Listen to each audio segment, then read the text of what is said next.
Great Just as timing. we decided to go live, Asher has entered the studio. Sorry. Hello. No, Don't worry. amazing. Hi. Hi, good afternoon, good evening, depending where you are. So, hello, How are you? everyone. We are waiting for everyone to join the live. I'm sure you are waiting. Anna, would you like to introduce our guests? Yeah. So we're really excited to talk about the Grand Prix Final with two amazing guests. So we have Alissa Czisny, who is former U.S. champion. I feel like I should have all of your titles up in front of me, but very, very impressive. Many titles. We also have Asher Hill, who's a former Canadian ice dancer and a commentator for the CBC and does the that skating show that is a very fun thing. I feel like people outside of Canada don't always know about it, but it's a very fun skating recap show. So people should definitely watch Asher's opinions all the time and not just on our show. But They're very stupid. we're very grateful to have you both with us to talk about the final and to have put in the time to catch up with all of this weekend, a lot of this weekend skating. But yeah, as we were just saying, there was a lot going on, and so there was a whole side conversation about all of the other skating that was happening with Golden Spin and all of the other things that were happening this weekend too, even on top of the final. But so we're excited to get into it. Thank you for having me.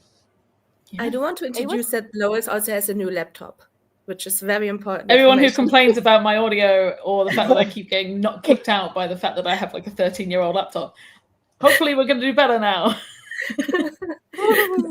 Big win of the week. Yeah. Amazing. So what discipline are we starting with? Oh, I think it's always divided into juniors and then seniors. So we will start with the men, junior men podium. Should I do it? Okay. Yeah, you can do it. If you can read that. I always have the slide numbers over the names. In first place, we have Minkyu Seo. In second place, well, I can't read that. Nikata. And in third place, Lucius Kazanecki. Congratulations. I actually watched the first place and it was very beautiful. I really enjoyed that one. I don't watch a lot of skating because I always have to do transcriptions while skating is on. But I was very impressed by the first place. Yeah, I'm loving I didn't get to watch, but I know that Rio is a fantastic skater, and I have to say I didn't have a lot of internet this week, so I didn't get to watch everything. But you worked with him over the summer, right? Yes, I worked with Rio and also Taiga, and both of them. I mean, Rio is a fantastic skater and is also junior world champion, right? Mm-hmm. Yes. So I don't know how he skated here, but I'm excited to see him enter senior ranks soon. Yeah, it's such a shame he's just like a year off. I'm sure he could have been making a run for the Olympic team if he had just been a year older. But it's creating like quite a good little battle between Minkyu and Rio. I feel like they keep like taking titles off one another. It's just a case of Minkyu was very clean and very precise and gave like a very beautiful performance. Obviously, he had one quad compared to the 3 that Rio tried, but Rio wasn't as clean. If Rio had been clean, he would have won. But I think it was a good idea. It would have been a better idea to be a little bit more cautious rather than ambitious with the number of quads, just because he said it didn't make him tired, but it very clearly like affected his stamina as the program went on. And I just think it would have been, if he'd have been more conservative, it would have been a close battle. Here is a good place to try more quads because it's not an ISU championship event. So he's trying out something here that he will have more practice for when he gets to Junior Worlds. I think having a trial run under his belt will be very good for him. Yeah. Kind of see that in the same way as like Ilya's like, I'm going to try whatever I want here. And Senior's just like, I don't care if I lose or not. I'm just going to throw in whatever. But like, whereas Ilya doesn't really care if he loses by taking those risks at a competition like the Grand Prix Final, Rio was quite upset not to win. Yeah.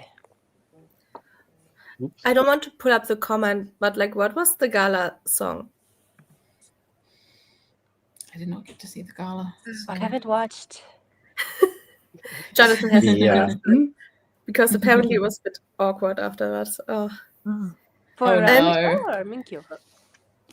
And also apparently Nakata's also dealing with his stress. Yeah, I've been worried about that because he Oh. just seems to be pushing himself with the quads and stuff. And it's similar with like Mao Shimada's been injured all season as well and still trying the quad and the triple axel. I'm like, maybe just watch yourselves and don't create a long-term injury.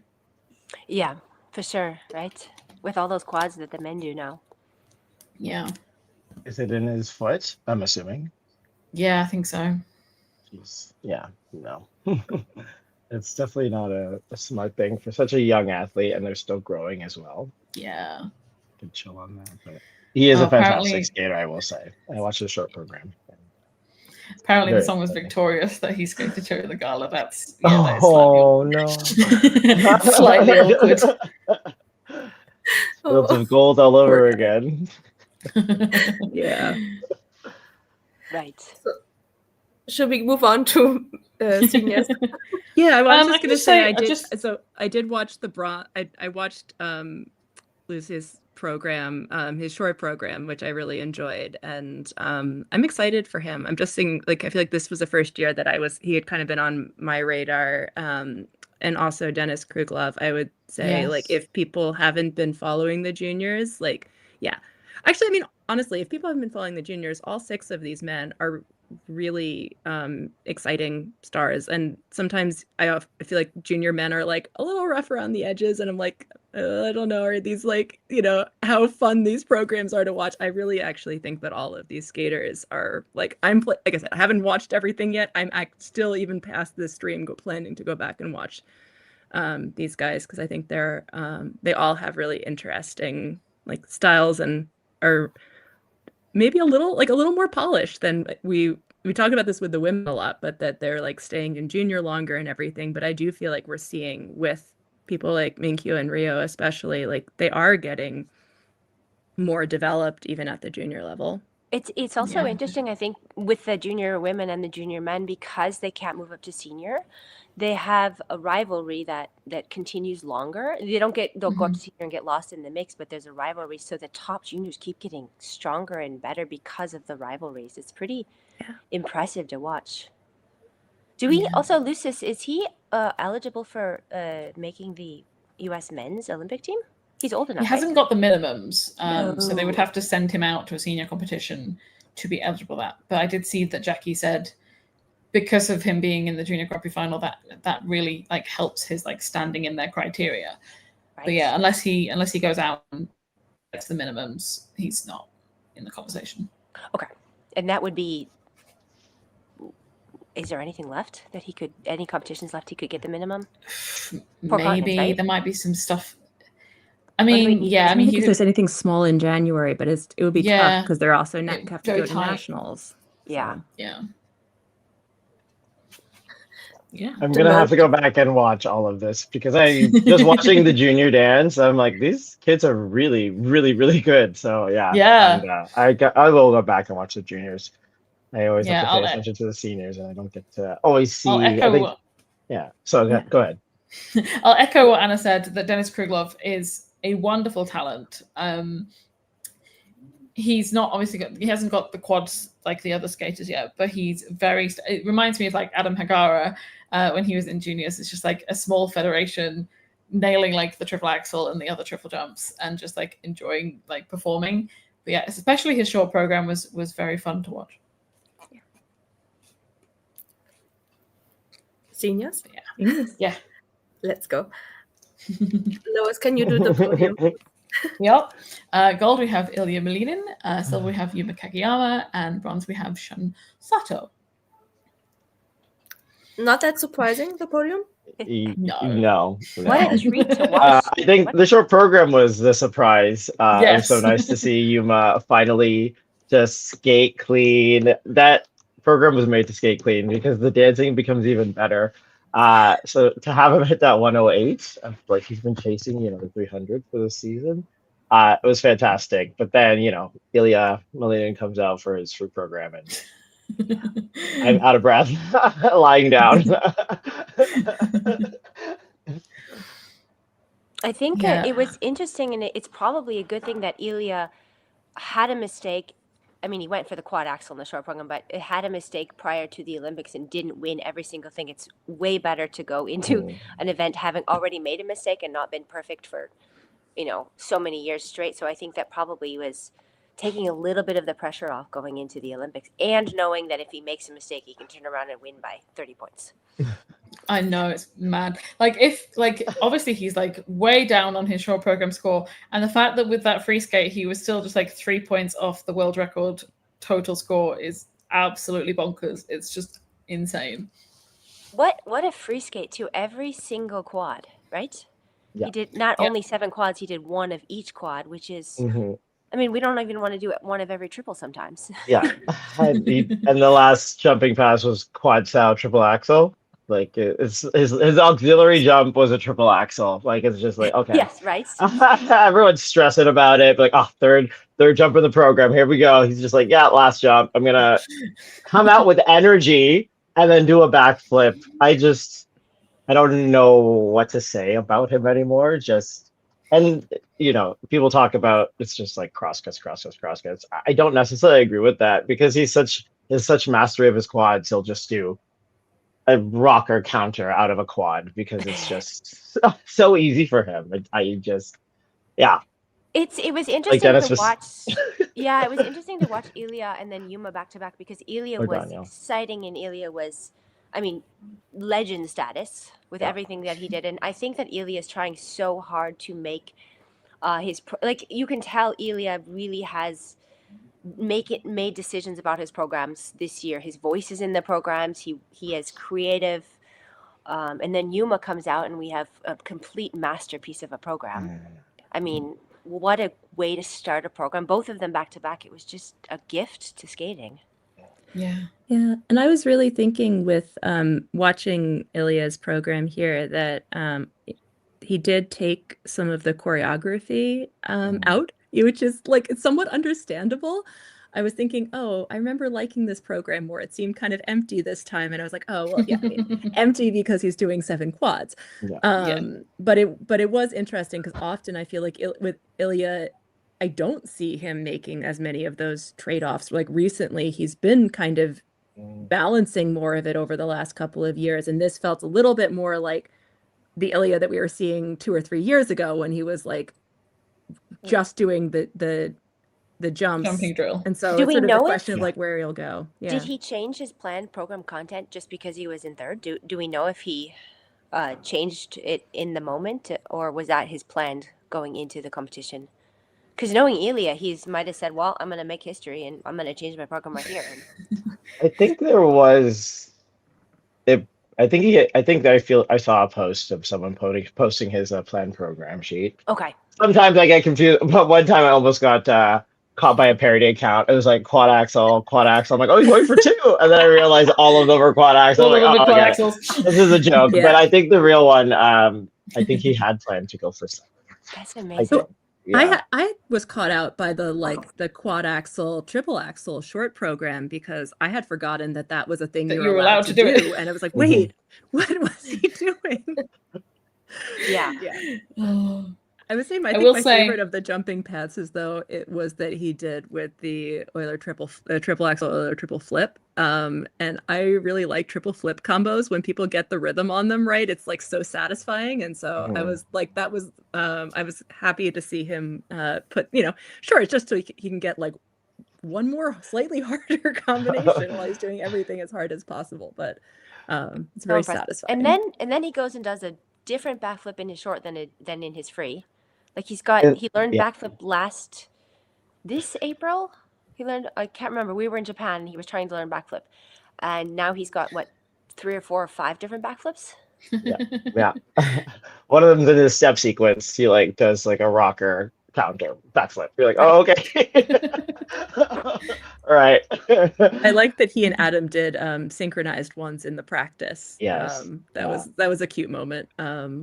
I do feel like the way that the way Ilya interacts with the others, and the way some of these top men are, trying to push each other in different ways is appealing, because I think you could, easily, he's like out there on his own in some ways in terms of what he's capable of, but it doesn't seem like he sees it that way.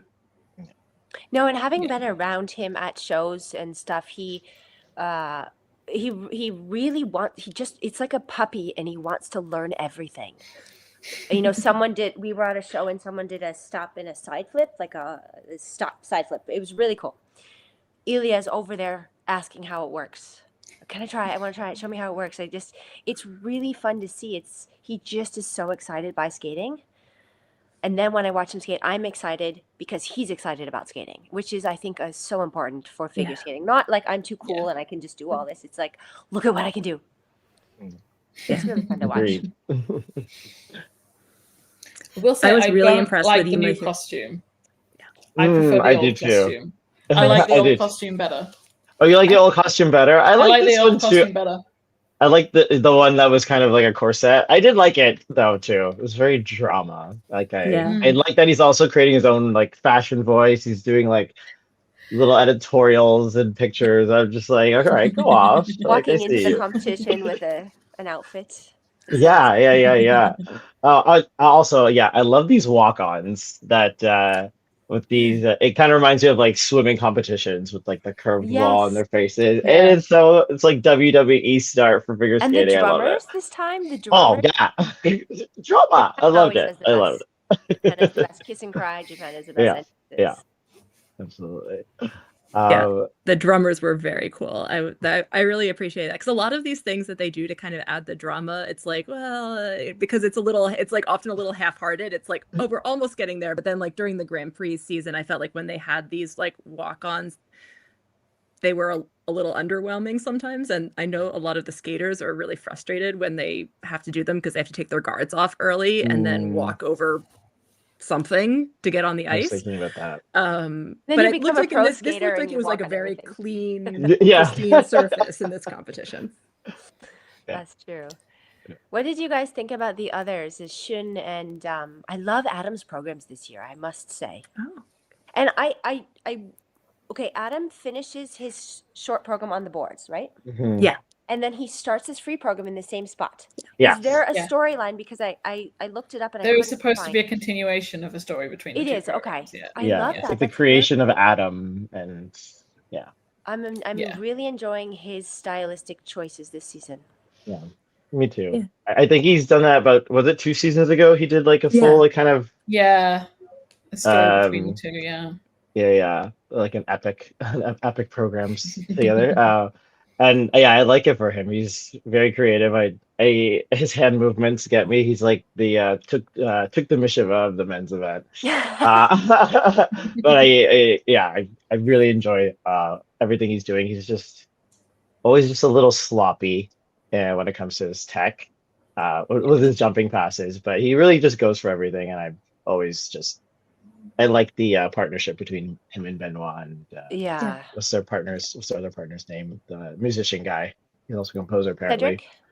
Yes. Yeah.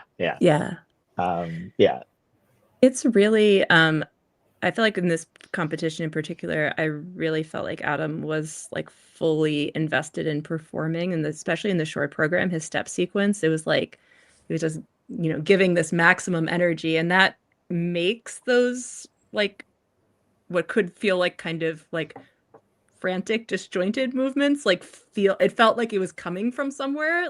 And I think that's often my struggle, is sometimes I feel like Benoit's choreography will feel a little bit like, I was told to move my arm this way. And but I think that Adam, especially when he's in a place to not be as stressed about the quads, or like I don't know, whatever it was that I felt like he was more present in the performance, and then it really does, I think, make that choreography like have more life to it. I think he's also, I feel like Benoit was one of his first like major like skaters to work with in terms of choreography, so he's like aged with his movement and style as well, so I think now it's just more natural for him.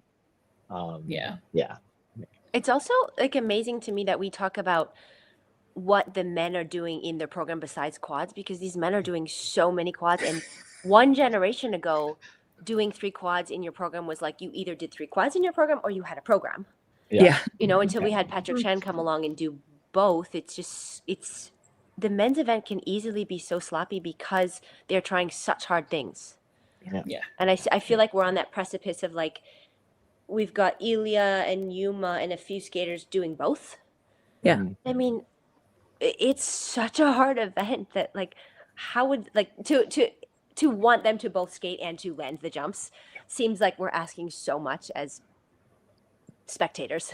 Yeah. Yeah. And like to talk about like, you know, Daniel Grossel, who actually came second in the free, his total score was 288 and I was like 4th place, which is a pretty pretty high score.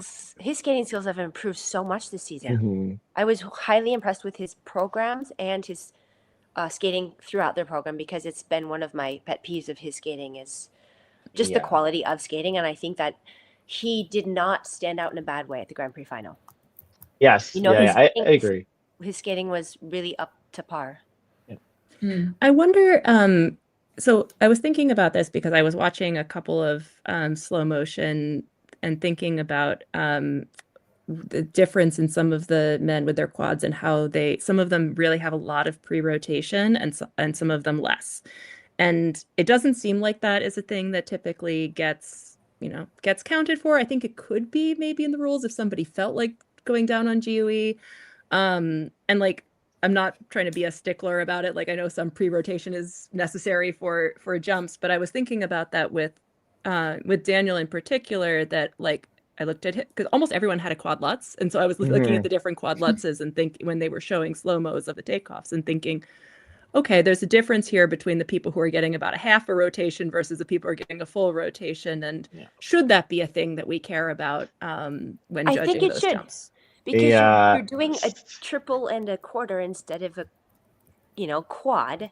Loop is the hardest. Like loop, you can't really rotate on the ice before you take off.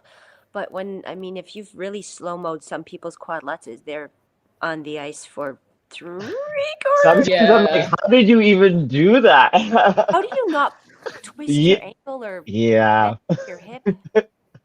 That was like very much a thing with like Anna Sherbakova. And she'd be on her blade. I'm like, how did you? That's why she had such weird falls, like just picking and just like because she didn't actually pick. It was like the ball of her foot, and she was like, ooh. But I haven't heard any judges talk about taking off for pre-rotation. I think since Evan Lysacek's triple axel, like it was a thing back then, and then people do it now, and it doesn't seem to be an issue for judges. So until it is, then it is.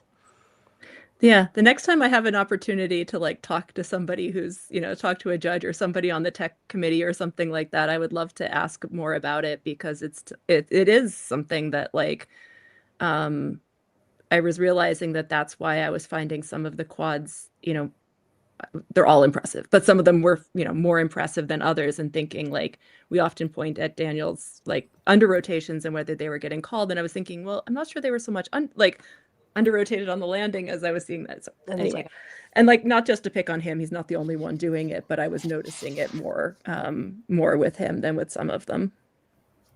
Speaking and of then quads, seeing like Yuma's things. Yes, like beautiful.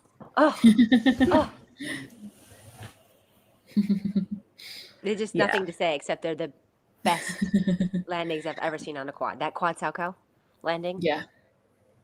If we could all land like that. Yeah, it's so beautiful, and I like all season I've been loving Yuma's free skate and not loving the short program, and that's partly just like my own personal music style and choices and everything, and it hasn't been as clean and whatever. But I really liked his short program here, and I felt like he's become so much more extroverted, and it's such a great vehicle for him to show off that he can have that kind of personality. And I interviewed Carolina about him when I was in Finland, and she was saying like, yeah, he's not the most extroverted, but he does have a really good sense of humor. So trying to find ways for him to bring that out. And I feel like that's like, I'm starting to see that. And I think the program gives him the vehicle because he's introverted. It still gives him a vehicle to be himself and not be like, too much jazz hands. It's just like it's him having fun and inviting you in instead of, you know what I mean? But it feels to me like Yuma is driving himself to the rink this year. Like every time you know what I mean? Like sometimes skaters look like they're told what to do. Yeah. And sometimes skaters look like they're driving them. And there's a huge change with him this year. I see that it's just like he is making the decisions about his career. And every step he takes looks like he's owning it. And I just love it this year. I mean, I've always loved Yuma. But this year, he's really taking charge and being the champion. And I feel like Shun has just been quietly like being amazing, but in a way that like we're not talking as much about him, but he's just sort of like at this point we're like, well, he's locked in for that, for that second spot. I mean, something crazy happens, but like he's made such a good case for himself, and I feel like in almost any other field we'd be looking at him and being like, well, he's an easy medal contender, and I feel like he has not been in that conversation because it's interesting. We have so many others. Well, he's become more consistent throughout the year. When we saw him in Japan in July at the camp, he was doing quad and triple axel or quad toe and triple axel all week, and then there's the last day when the media arrives. All of a sudden, he did quad flip and quad lutz. What just happened? Like, where was that? And so it was an interesting decision, right, to show up and not do those quads until the end. Whatever the decision was, it was interesting, but he has that sort of silent, it creeps up on you and you're like, where were you and how did you get here? Yeah, he even skates like that. He is like that, like poise where his back is so straight, except he doesn't stretch his legs. So that's the only thing that annoys me about him. But and like he skates quiet, and then like he's quiet at the kiss and cry, gets cute score. We know who the one who's shouting is. I love his cheerleader. He's the best. But like, it's just there is a quiet intensity about Shun Sato, and I like it. I like it a lot. I think he's gonna creep up in there. I think he's in the conversation for me as well. Yeah.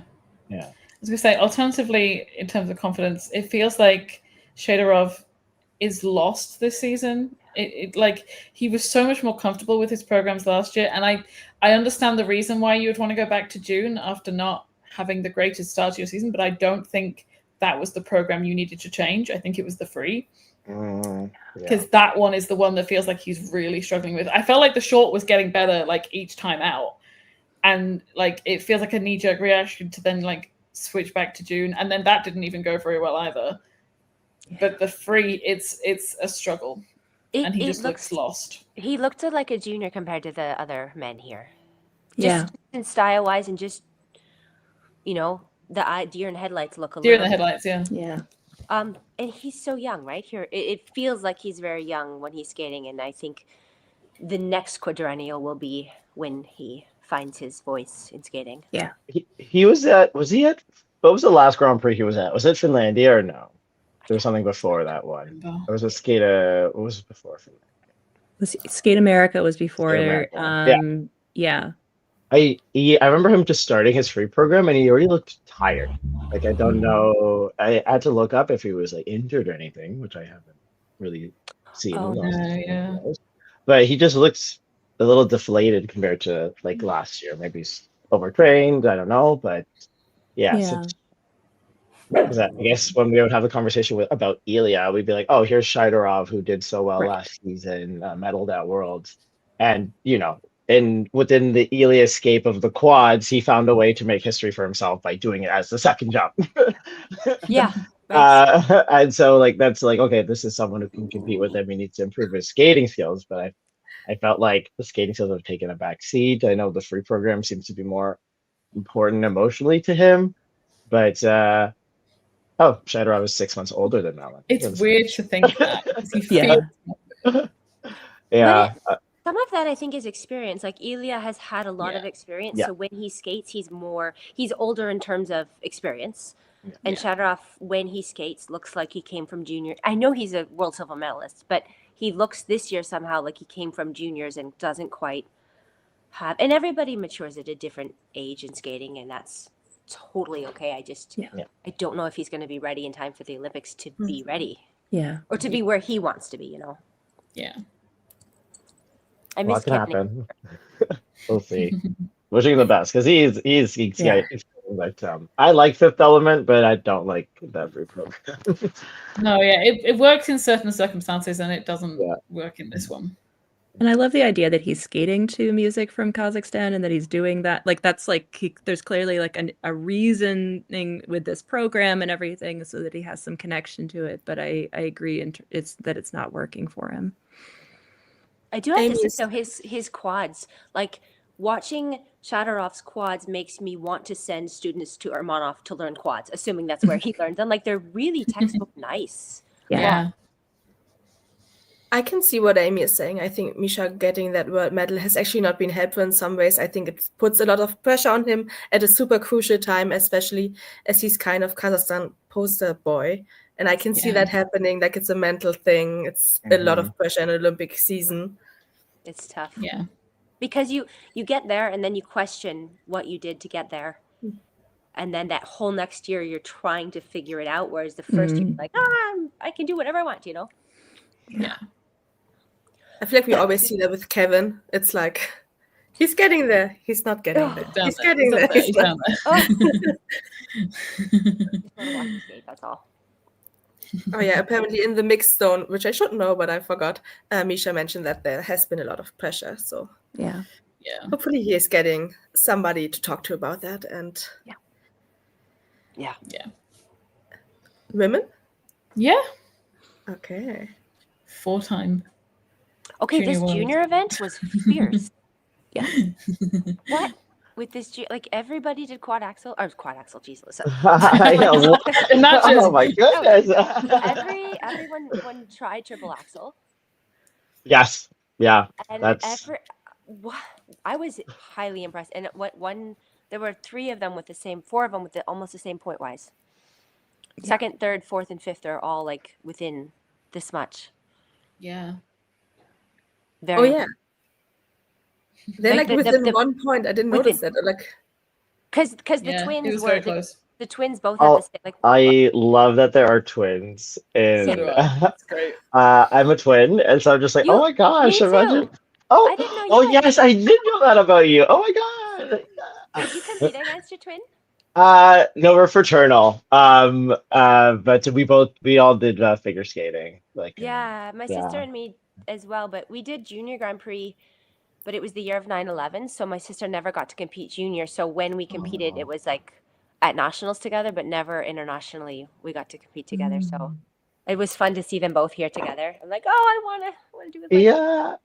Apparently at the gala they performed together. They're on the timesheet together. I have to go watch it because I didn't watch the gala, but yeah. Oh, I love that. Oh, that's so cool. Yeah. Yeah. Yay, And twins.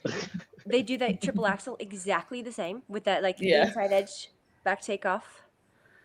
It was interesting because I think Song ended up on the podium, Yeah. but Mhm. UJ's skating skills are a tiny bit better, just a little bit stronger down the ice. Mhm. And I think she's the one that landed triple axel first and then taught it to her sister.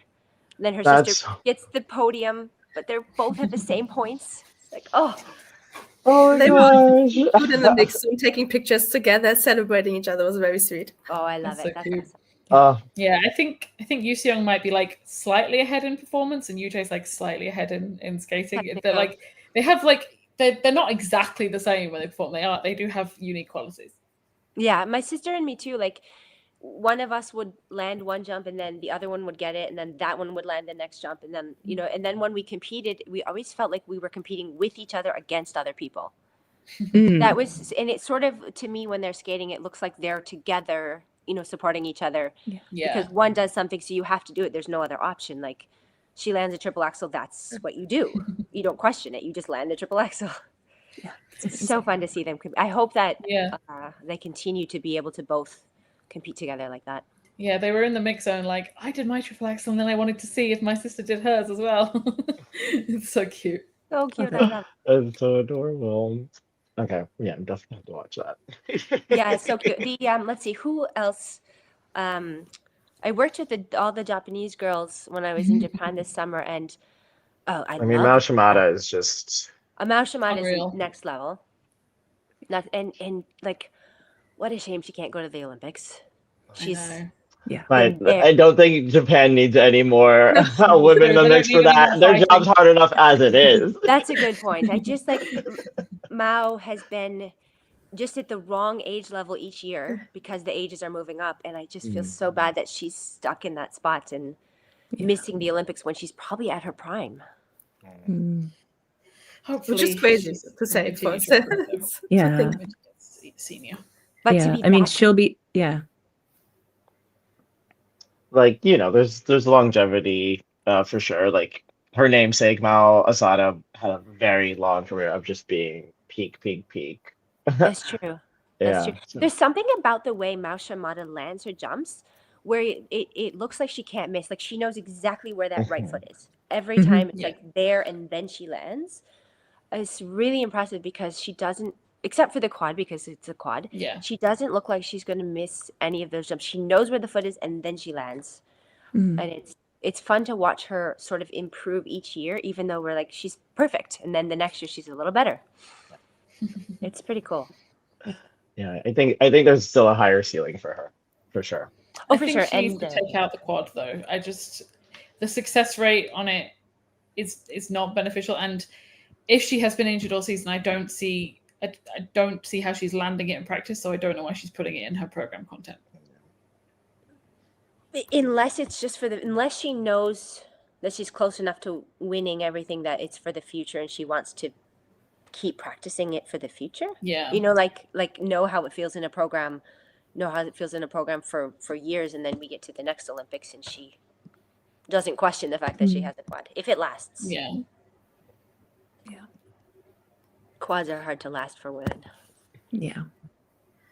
Right, There are so many incredible Japanese junior women right now, and I am it's almost like upsetting me that I'm like, this year there were so many amazing people coming up behind, like, so we got Mao, and then we've got like everybody else who seems to be kind of rotating in and out of being able to make it into that top spot.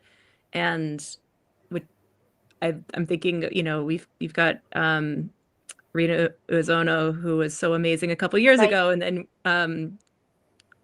Karuku Wada, and like just like we've got all these people who are so good, and then they're not even like in this like at this top level. It's I'm excited for all those skaters, and it also makes me nervous because I feel like we're seeing like these like glimpses of like how great they can be and could be in the future, and I want to see the skaters that they're going to be in 4 or 5 years. So and I have to say, and I think it's the culture of skating in Japan, but every single one of them have really good programs.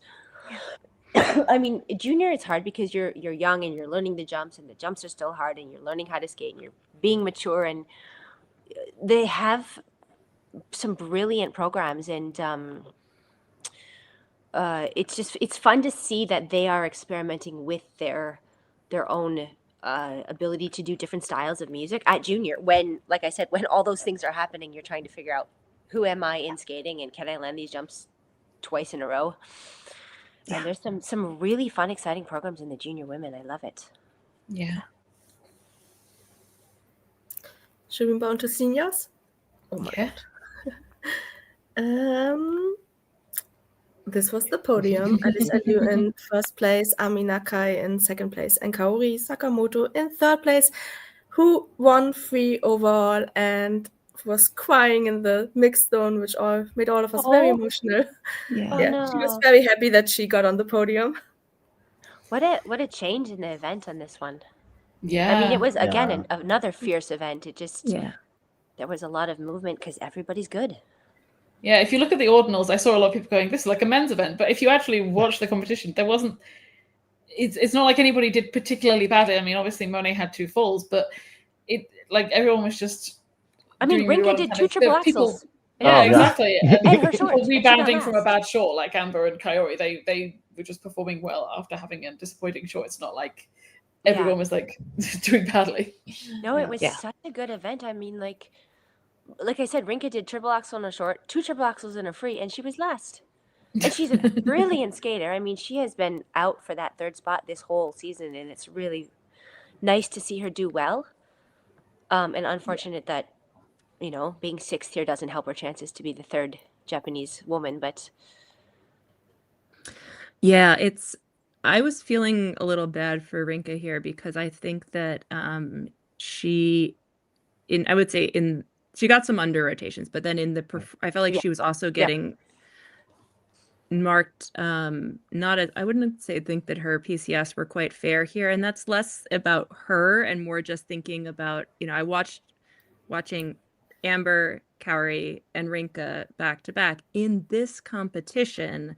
I did not feel like there was a huge difference in the performance that I was getting. Like skating skills, sure, but like in terms of the performance. And I think, you know, on another day that might have been a bigger gap, but I actually thought that Rinka was doing like better than usual and other people were doing worse than usual. And so it's sometimes frustrating to see like the same gap be there when it's like, well, but on the day I actually think, you know, so but I think she gets judged. I mean, as we've seen, she's a skater that if there's any question on her tech, like I think often gets held back otherwise. And you could see in the replays that the questionable calls were not so questionable on a replay.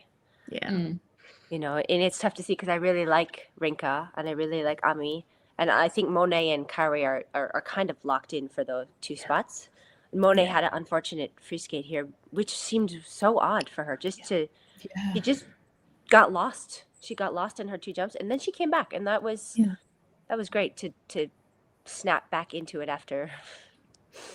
She looked so good in the opening jumps, and then it was like I didn't even understand what went wrong, but both of her edge jumps looked like they were just wrong from the moment she started. Yeah. She just rotated and didn't jump. But she looked positively terrified before her short and her free program here, more so than usual. Yeah, you could really see the consternation on her face, especially after she made like the first mistake and then the second one as she went into the triple axel. Her face was just like the expression of Romeo and Juliet stopped. She's like, I gotta land these stunts. But like she came back, she seemed to like ease back into it. But no, just really fluky. But I think again, if it's gonna happen anywhere, instead of a Grand Prix final. I think it was Jackie Wong who said that it's actually not too surprising to him for her to go down on those jumps. Those are the kind of jumps that she struggles with in practice. We just don't usually see that. Yeah, her axel is. She's and you could see it in this one. She enters her axel with her head back a little bit when she's nervous, and then it just doesn't go up. But she did it here. I mean, she missed Sao and she missed loop, and then she went into her what I assume is her least favorite jump, the axel, and still managed to stay on her feet. So props to her. But she must have a lot of pressure this year, right? Because she went from being maybe a consideration to be almost a lock and beating Kaori and you know. So we were getting a technical question about leaning back. Leaning back. Does she lean back when she enters it? So apparently Candy Perfume Girl is saying is leaning back like Ami did before the Lutz in the free skate, and Kevin Imos often does before a jump a good idea, asking Alissa. Too much movement is never a good idea because more goes wrong. It's a little bit like Daniel Grasso always has his head up. I think when a skater has too much movement, there's just more of a chance that something goes wrong. I think like Ami Nakai's triple loop is just so perfect. She just goes. I was just gonna say everything she does is just so efficient, and it's like, exactly. And you're like next jump, you're like what? Yeah, and just I don't. And sometimes you try and look at her feet and see how she does it, but it's so quick. And that's like, what you said, Anya. What you want to jump is like efficiency of movement to get. Yes, as little movement as possible, so nothing goes wrong, or as little as possible goes wrong. Yeah. And maybe I also think that's right now the problem with Jason Brown's jumps. I know he was not here, and we aren't really talking about him. But when he jumps, there's a lot of upper body movement, which means his feet can't be as tight. And then he's a little bit more like, I would say like jumping a little bit like this, say, for example, instead of like Ilya, who is just a perfect needle in the air. And I think that's why the jumps are not as consistent for Jason. It's a matter of like, not even just technique. It's just a matter of how your body's built to, I think, or how you get into that position. So it's sometimes fixable and sometimes that's what you have to work on. I mean, that's what you have to deal with all the time. different techniques for different bodies. Yeah, But exactly. I like but Amina Kai is just like also just so. I love her short program so very much. It's a Yeah. shame she Spark. didn't nail the triple axel, Yeah. but it's just like bright, effervescent. I feel like I'm drinking like champagne with a little bit of what's that elderflower liquor that's from Oh, Saint Germain. yes. yes.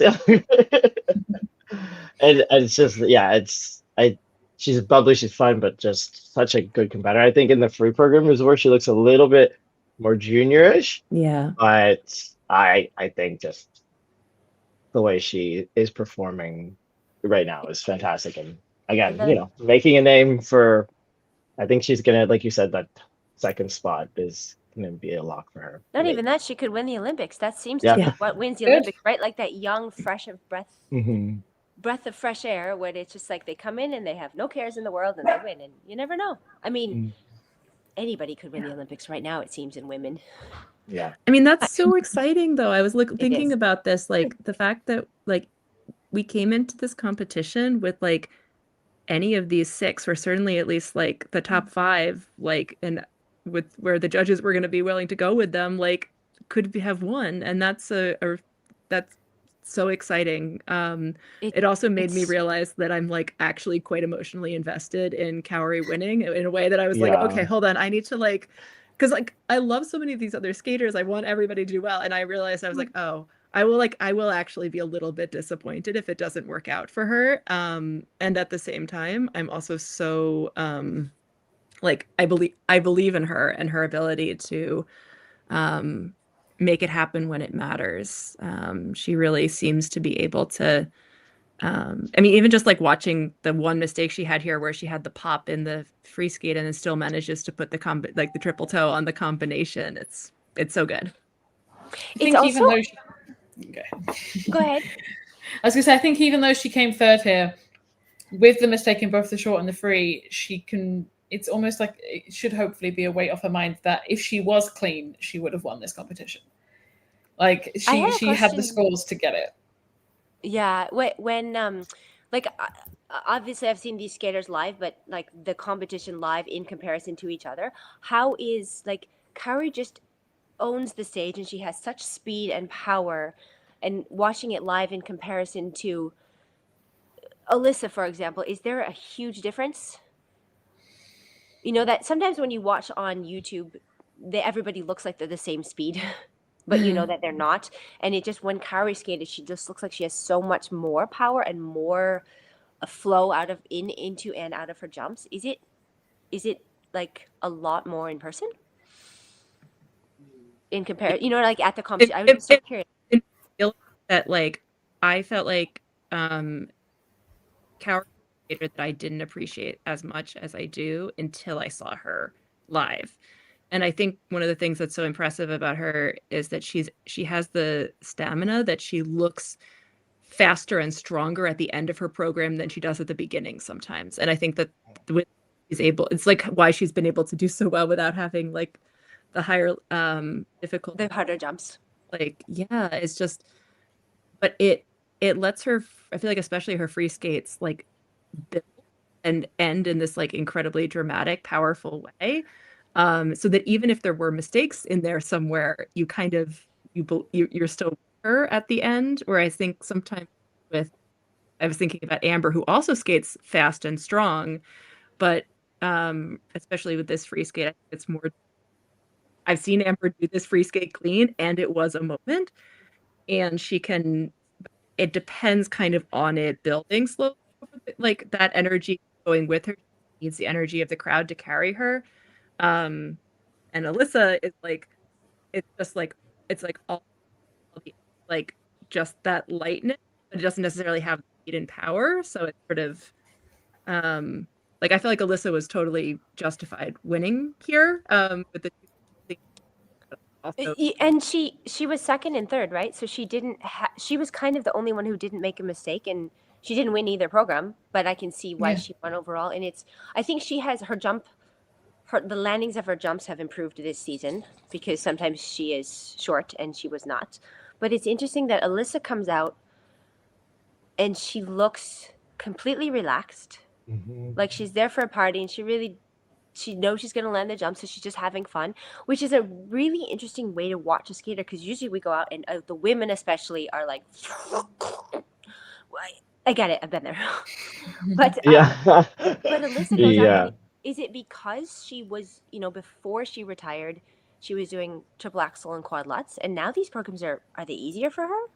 I know when I talked to her in spring and we were asking her, like, why did you come back, and what really made you decide to skate again? And she said, I like sports, I like dancing to music, and I forgot the other one. And so she was like, I realized skating is all the things I like, and so I came back because I wanted to. And she looks like she's coming back because she wants to, which is Yeah. really cool to see, right? Like we have all of the we have Amber, who's intense and she's giving it everything you have, and you're just like holding on tight because you want it so bad for her.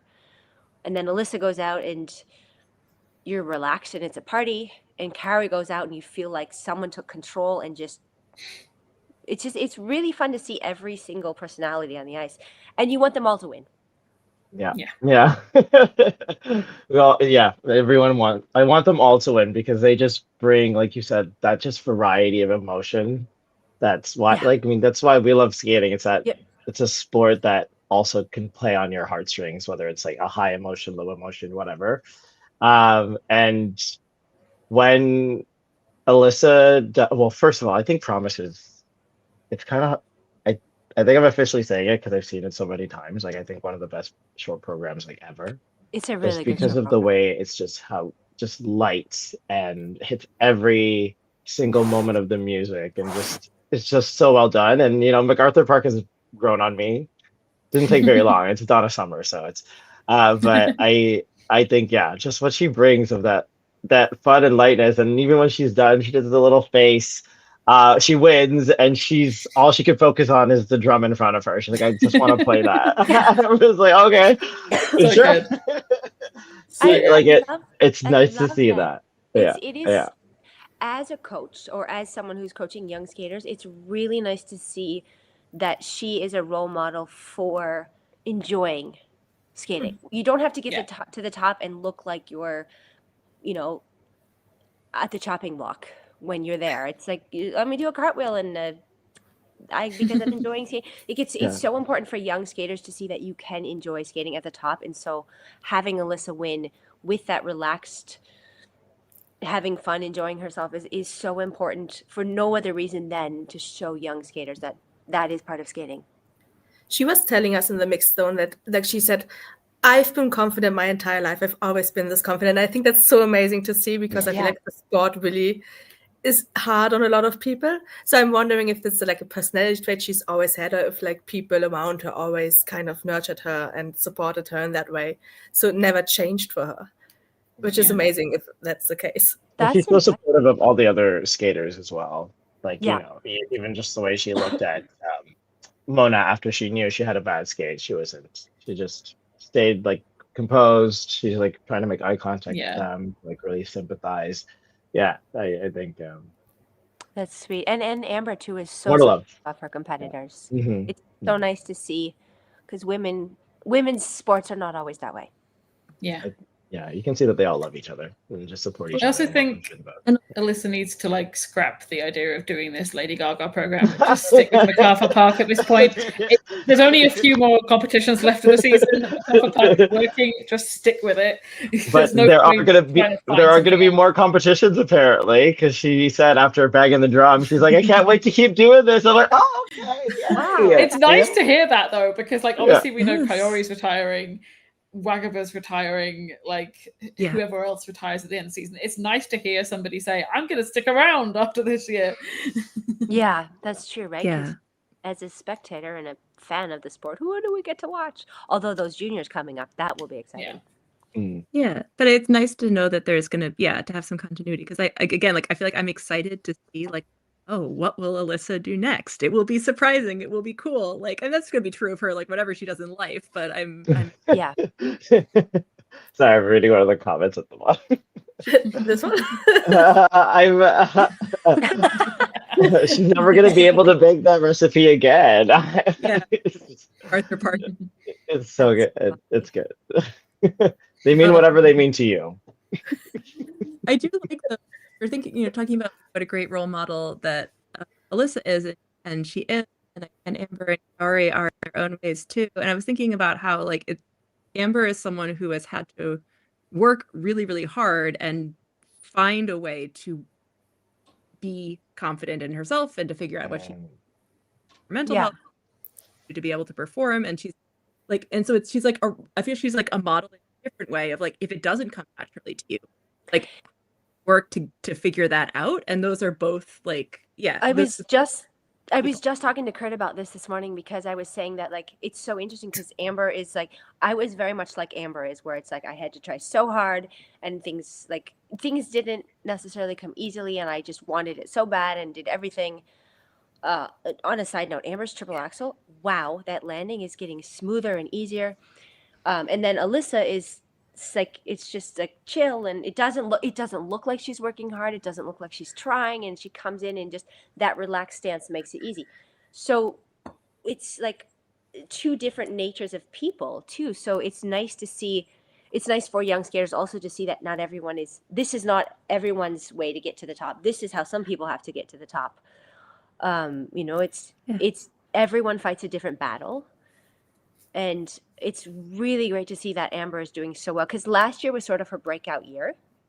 Then she got to Worlds and it didn't happen, and we all were devastated for her. But this year she has the experience of last year, and I think that she's just really building on what she learned last year. And I again am rooting so hard for her, and you can just see how much 150% she's giving every time. Yeah.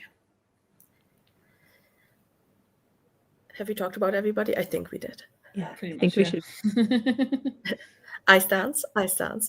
Oh, yay. So we're starting with junior. Lois, do you want to? I can do it, yeah. Gold, we have Hannah Maria Aboyan and Daniel Veselukin. Silver, we have Amber Pereira, Gianna Cini, and Samuel Blank Clapperman. And in bronze, we have Arina Pigena and Artem Koval. I did watch this junior. I'm actually very impressed with most of them, if not all of them. They're very, very strong skaters. I have to give it. Is it okay? Anna Maria Aboyan and Daniel Veselukin. Yes, because I didn't. I don't always get to watch the juniors, but the final is a great time to like just watch them all. She is a star. The way they do their walkouts. We have this yes ma'am. Oh, I guess I should. Whatever. It's gonna be my yes ma'am moment for figure skating show, because we don't get to talk about the juniors, but they were just. It's giving like, that's my camera. Okay, never waste a spotlight, and he's in it too. And to have two different versions, the walkout for the free dance killed me. I fell on the ground because when he's catching and coming to life, and then just so good. And then this now. Oh yeah, it's so good. Watch the warm up walkouts. There's a few Vogue rhythm dances of the season. They have by far the best Vogue program. I like the energy that they have. I still like there are a few, but I still like some of the seniors over theirs, but like the beginning is iconic. They're just they know who they are at such a young age, and to have that maturity and kind of course it's going to grow as they get older, but to have that kind of self-confidence in yourself at such a young age in your skating career, especially in ice dance, is only going to help you further and further along as you get more experiences. But yeah, I love their programs. But I think second place was it the French team that came second? Mm-hmm. Yeah. I loved their Tarzan program. Yeah, it's a really good like conceived program. Like I don't think Tarzan's not something that's used very often, but they really commit to it. It really works for them. And they have like a good sense of awareness of each other. There were some moments like in their diagonal step sequence. I think it was an outside C step. As she was pressing down, there was like a moment where she like arched her back towards. It was just that kind of like storytelling and intimacy was really interesting. I loved it. Yeah, they're just phenomenal, and even the Canadian team, Brandeis and Lyon. Valion, yeah. Valion. I like the cleanliness. It's too bad about the twizzles, I feel like, in the rhythm dance, but I like their cleanliness. So even from top to bottom, there was just such a range for these juniors to enjoy. Yeah. They have one of my favorite free dances. I really like the Canadians 4 seasons. I haven't watched, but I'm a big fan of Danya and Teo. I know they didn't make the podium here, but I'm excited to see them as they mature. And I mean, they're several years from senior, I believe, but I'm excited to watch they've got that little bit of star quality too. Yeah. They have incredible skating skills. They're incredibly talented. For sure. As always, junior stands. So much and fun. Also your audio is a bit choppy with the headphones, and I'm so sorry to interrupt you. Yeah. Dog, so I put that. I think that I quite enough. Okay, I think maybe. Are you back? Can we hear you again? I think I should be back now. Sorry. Yes. Yeah, no, it's better. Apple products. Yeah, these. No, so, go ahead. Oh, just that junior ice dance is always so interesting to watch, and then I'm always so scared to say, and I can't wait to see what they're going to do, because we know like maybe half of these teams won't make it to seniors or some, but just I hope that they do, because this is a really exciting field. Yeah. Anna Maria and Danielle. I just even just her name, Anna Maria. When you have 2 names for your first name, it's you choose whichever way you want to go. It's just like, I love it. 2 identities in one. I think everybody's very excited to talk about senior dance. Yes. Oh. I don't know what to say this year about dance. So funny. Before we go to senior dance, the winners also give me Dum Nima and Shavelin kind of vibes a little bit. Yeah. Klimova a little from her. Yeah. It's just, back when there was all that drama between Pasha and Grishik, and then changing of partners when they went pro, and then they were. Everybody watched ice dance just for the drama of. Yeah. I mean, I guess we still do now, but I don't know how much people are enjoying it. Or people stopping watching because of the drama. Yeah, for sure. They're just gorgeous. Okay, I guess let's get started with the senior. Let's look at the podium first. So first, we have Madison Schock and Evan Bates. In second place, we have Laurence Fournier-Baudry and Guillaume Cizeron. And in third place, we have Lila Fear and Lewis Gibson. I just have to say that they're with their costumes on this podium, it looks like Lila and Lewis are dressed for a very different party than the other 2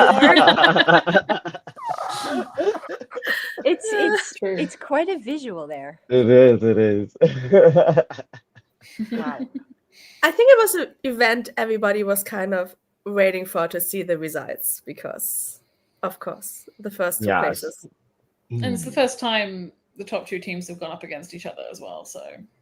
Yes, and Laurence and Guillaume had already beaten the Brits and Piper and Paul before. Mm-hmm. I think they faced everyone else at the final except for Madison and Evan. They faced the Lithuanians in France and Lyra and Lewis in France, and then they had I think the other 2 teams in as well. Yeah. So do you want to start with? I guess we could start with like the rhythm dance. So I think for me, like the overall, like the 90s theme has been hit or miss. I feel like there's just so many opportunities people had, mostly miss. Like Writing on the Wall by the Destiny's Child was right there. Why haven't I seen an Alanis Morissette? Maybe there's like a hard timing but there was so many 90s things and opportunities, and I know they had like a time, like you always have like a beach per minute that you have to stay within. And like there are still like songs that have like a little bit of slow and quick within it where you can play with more connection and levels. I feel like it was a missed opportunity on some of the teams, but I think that like Piper and Paul, Emilia Zingas and Vadim Klesnik, I love their rhythm dance, and Laurence and Guillaume. Those for me have been like the top three. And the Tatchlers, I don't know, that Jennifer Lopez does it for me. Yeah, I know. I have weird tastes, but I really I've been like championing Reed and Villavicius all season as my favorite rhythm program. I think that's the best program of the season for me. Watching the rhythm dances as I'm going to say a complete spectator because I don't know any of the rules in ice dance and I'm not going to pretend I do. But last year was fun. Yeah. And this year was like, well, it's a party, but also I really miss pattern dances this year. It's like, can we just watch some every year Argentine tango or some golden waltzer? Like it's enough of this. Like, let's pretend that people enjoy watching this party. Like, I don't know. I'm really this year missing pattern dances and a free dance. Yeah. And the only pattern dance we saw was from the Hungarian Paris team. So in practice, yeah. Like there's not even steps from a pattern dance in there anymore, which I also it's terrible. It's horrendous. The juniors have it, and it was actually nice. It was refreshing to see after not seeing them for a while when I was watching the juniors. And I like the idea of the partial step, but it's I guess now they've gotten rid of the holding twizzle. It's just like the 4 turns, and they're absolutely massacring everybody on that backward bracket, which is a hard turn to do. But it's been as a spectator. Yeah, no one cares. Yeah. in that kind of sense. They all look great. Yeah. Why do we care about their back outside bracket or back inside outside bracket? I don't know. It's what we have to dance. It's what we have to judge on. Like I guess I know. Yeah, I get it. But then like I guess we could talk about the results from the rhythm dance. I thought like when you just look at like the protocols, like the fact that Lila and Lewis, just in terms of like their levels, were lower than Piper and Paul. You could see that they absolutely got like hosed on their GOEs. Like I think their things were only 3s and 2s. And at first I'm like, okay, maybe it's because they're in the first group, but to only have a point something difference between the two and them being so far from Madison Chalk, Evan Bates, Guillaume and Laurence was, I think, a little bit like ridiculous in terms of just. I love Lila and Lewis. I think everything that they do it for them, and I think in skating you have to be able to recognize and appreciate different skating styles. That's what makes skating so good. But there's like some fundamental things of just like push and glide that just can't be like. You could do it the way you want to, but you still have to be able to do it well if you're in ice dance. And I don't always get that from them. I think their skating skills have improved immensely over from where they've like come from. But when you look at like the second mark, like if we're talking about for like composition, they get together a theme like that. They're really good at that. Presentation, fine, but then skating skills just can't be at that same like level and caliber. And it like I like what they put out, but then sometimes you just got to know that like that's you obviously seeing that even as a person who's not specified in ice dance, you can see a clear difference in the quality in the skating. And again, you can even see it in their levels. They're getting higher levels, Piper and Paul, but then getting like nothing in the component, nothing in the GOE, and not nothing. They're getting positives, but like there's that big up. And like I don't want to take anything away from Lila and Lewis, but even with the fall from Laurence and Guillaume, like you could have their moral quandaries about them or whatever, but you cannot deny their skating. Like it's wow, I wasn't expecting just that good. Just breathtaking. Like and that's what I'm looking at. And for them to even with the fall, and I know I'm saying this, but them to be that close to them, I don't think is correct either. Yeah. And yeah. I mean, I was saying in our group chat the other day, in terms of PCS, I think Lila and Lewis should be getting great composition skills, great performance skills. The skating skills should not be going above 9. And I say the same about Madison and Evan as well. They are very slow. They are not traveling a lot in certain elements. Their skating skills are not to be compared to some other teams. And yet the way things are judged is that everyone will be propped up however the system wants them to be. And like I would have Zingis and Kolesnik higher. That was the only one. Yeah, and they skated really well. Amazing. I've said this so many times on that figure skating show. I don't know what it is. Maybe from like grade 9 when we had to do Romeo and Juliet in school. I just always I love the music, but I just hated seeing it and skating all the time. I still hate those kind of programs. You have to do like a lot for me to be like, fine, because I'll watch and move my eyeballs towards you. And then if you can capture me, I'm like, well, you did it. And I find Zingis and Kolesnik do that in their free dance. And they also give me like a very like old school Russian skating vibe. And against, with Igor Spieldan. But I like the rhythm dance and their free dance, what they make up for their lack in maturity, they make up with their attack and their speed. They're and I think exciting, right? Yes, got that like spark of something that we haven't. It's like Meryl and Charlie's. Very Meryl, very Davis and White coded for sure. Yeah. The only thing I didn't like was the very end of their free dance when they like. Oh, I love that because it's like a little bit of like a comical, like over exaggerated. Like they should kill themselves and then die in each other's arms instead of like they looked a little bit like. Anyway, sorry, that's just. I like it because everyone's always like, "Oh, she's dead in my arms. We're dead in each other's arms." And now this year, you could have probably lied down together. But I like this. It's a little bit like tongue in cheek. Very different interpretation of Romeo and Juliet. I mean, the fact that we're talking about is. It's the real interpretation of how I see it. I'm like, oh my gosh, you guys just let these 13-year-olds just kill themselves. Like, ugh, what a stupid play. But actually, I just saw Anne Juliet 2 days ago. I like their ending much better. It's such a funny play if you haven't seen it. But like even like I would have had them in 4th, at least in the rhythm dance for sure.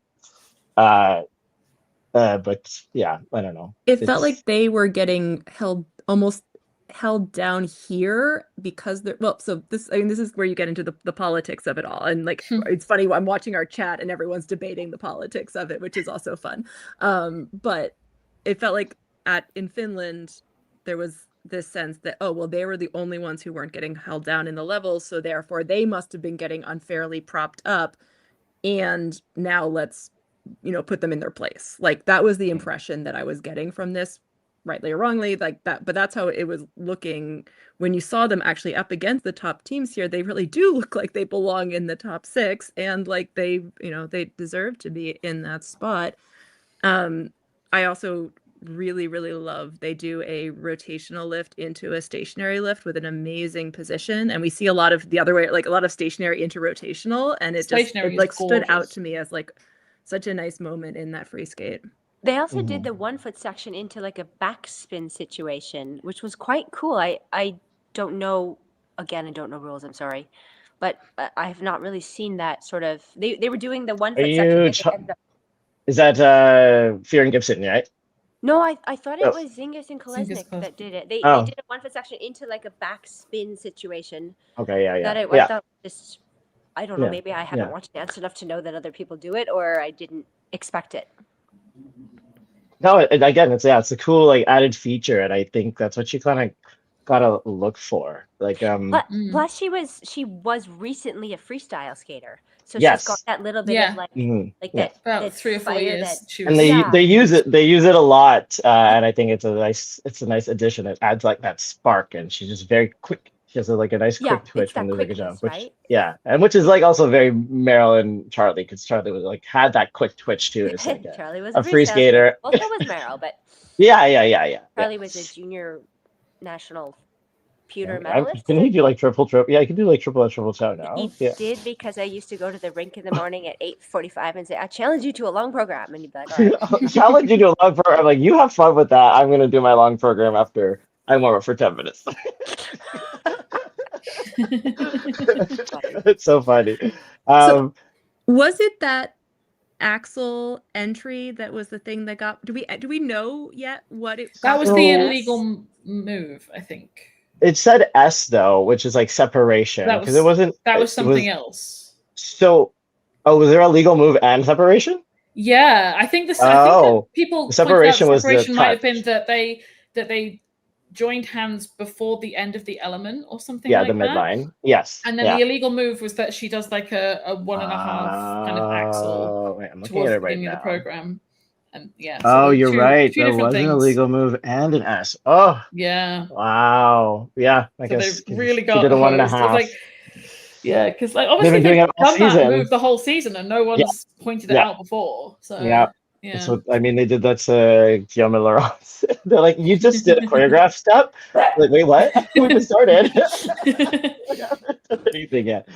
So obviously, there's a lot of talk about Piper and Paul coming forth here, obviously by a small margin, and how they should have been ahead of Fear and Gibson.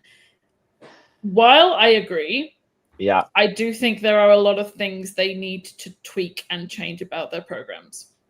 I don't like the "I'm Too Sexy" section of their rhythm dance. I think that is done vastly superior by Reed and Ambrovicius, and it looks poor in comparison. I think the RuPaul part is good.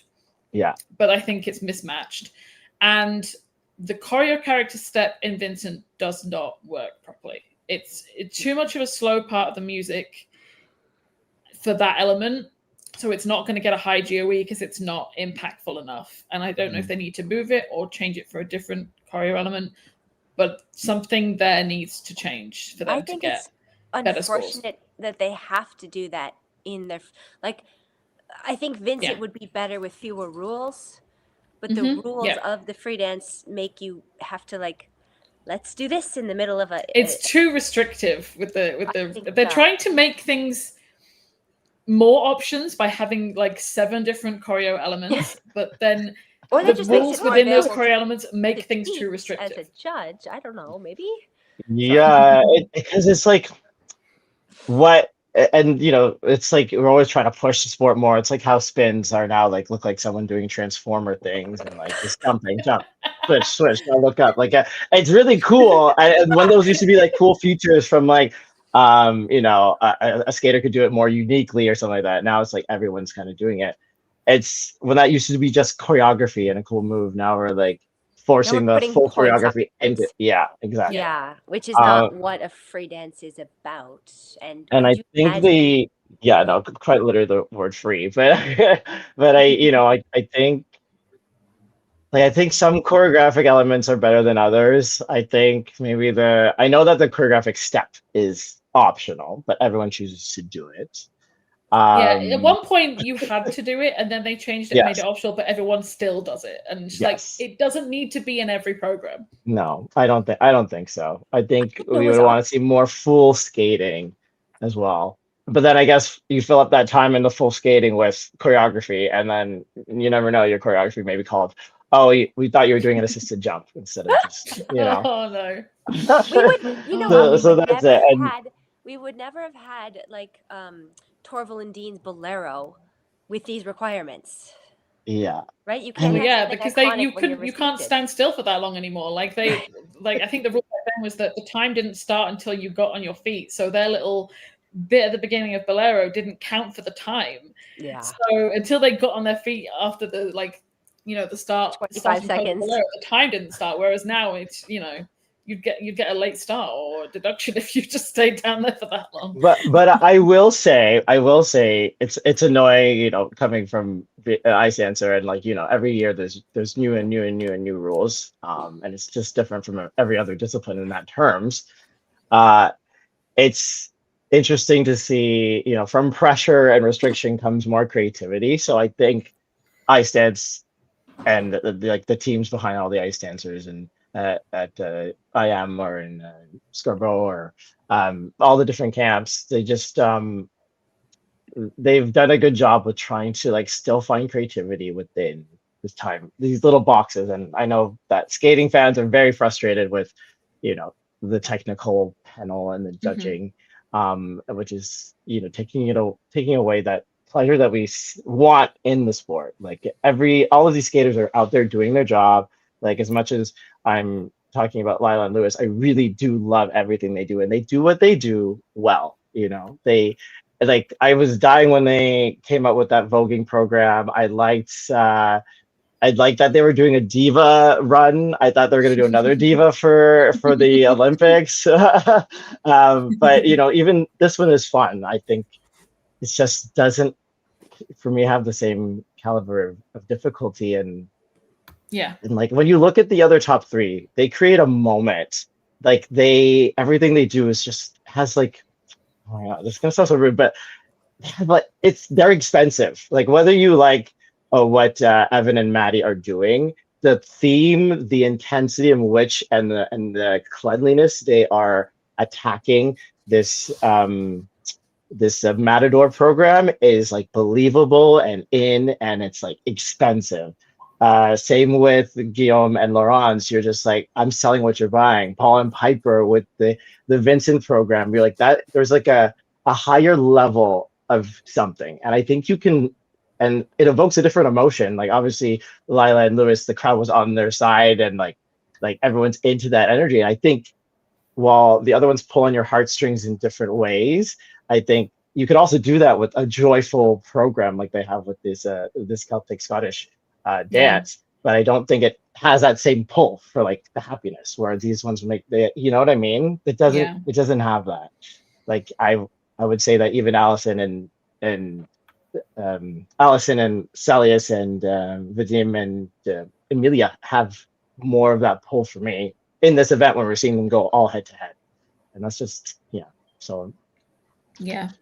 I also think it's interesting with the enormous backlash, obviously, that's happening in defense of Piper and Paul. I would like to say, where were all of you when Charlene and Marco started losing to Fear and Gibson? Because I think Charlene and Marco are some of the best skaters in the field. I think maybe they've taken a little step back in the last year, and I think the same could be said for Piper and Paul. But I mean, this has been happening for 2 or 3 seasons now, and all of this backlash regarding the IM monopoly, it's been happening for a while. So it's not surprising that it's ended up here, and I think a lot could have been said a lot sooner, because Charlene and Marco have been in the mix zone, giving interviews for 2 or 3 years now, saying we don't understand the way we're being judged in comparison to particularly Lila and Lewis. And I mean, I've always been in defense of them because I think they have the better skating skills. And obviously the judges and the powers that be do not like the style of programs that Charlene and Marco have. Yeah, and I agree. I agree with them. That's subjective. But yeah, I mean, it's been happening a long time. This is not a new thing. Yeah. I also wonder, so just to separate slightly the question of like, how are people skating in their programs? And then I think there's a question of like, if you feel you're being judged unfairly, should you be able to speak out about it? And I feel like I almost like, because I'm very pro people speaking out, and we had this conversation after France, was it, when Charlene and Marco like left the kiss and cry, and at the time like Louise Walden was saying you don't speak out, you don't say anything, the judges do what they're going to do, and you just have to go back and work harder, you don't complain, that's never a good look. And I was feeling, because I'm a political activist at heart, I was like, no, you all have to complain. If everyone was complaining more, then maybe something would happen.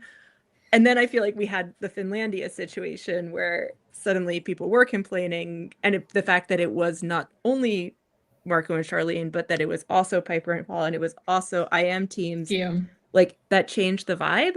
And so then people were like, it only counts when it's IM teams that are like speaking out. And so I kind of want to be like, okay, we all have our favorite teams, but I don't know. I'm curious what you both, who have been judged and are in that space, think about, the idea of skaters, being vocal in public about their scores. I think dance is different than freestyle. In freestyle, if you land your jumps, or if you don't land your jumps, it's obvious. And if you land your jumps, it's a little bit more cut and dry in freestyle. And not about speaking out, but just literally politics don't exist quite as much in freestyle because it is Oh, cut really? and dry. I mean, yes and no, right? I try to ignore that Yeah, politics yeah. exists. Oh, sorry. It's more at the margin. Yeah. Yeah, yeah, yeah. But I mean, as a skater, speaking out was always a no-no, Yeah. right? Because it will affect your judging, or at least it is threatened to affect your judging. Yeah, you have to also, like, if everything is like still everything is political. Like when you involve other people and organize something, there is politics. So there has to be, coaches bring in judges and talk to each other. Like, you have to politic for your skater. But I think that, I don't know if, like, I think if we look back, like when Novi had everyone would say the same thing about Novi. When we had when I remember back Barry, when Mariposa was the big thing, so everyone went to Mariposa. Like, and then everyone would be like, oh yes, they're getting like that mark because of that mark and that mark. It's just like people gravitate to where success is happening. And I think when that does happen, remember that every other country is now at this big giant hub. So, like, you're bringing your monitors, your team camping, all these people, they kind of just, I feel like they just naturally intermingle. This is kind of what I like. So I think there's something with that as well.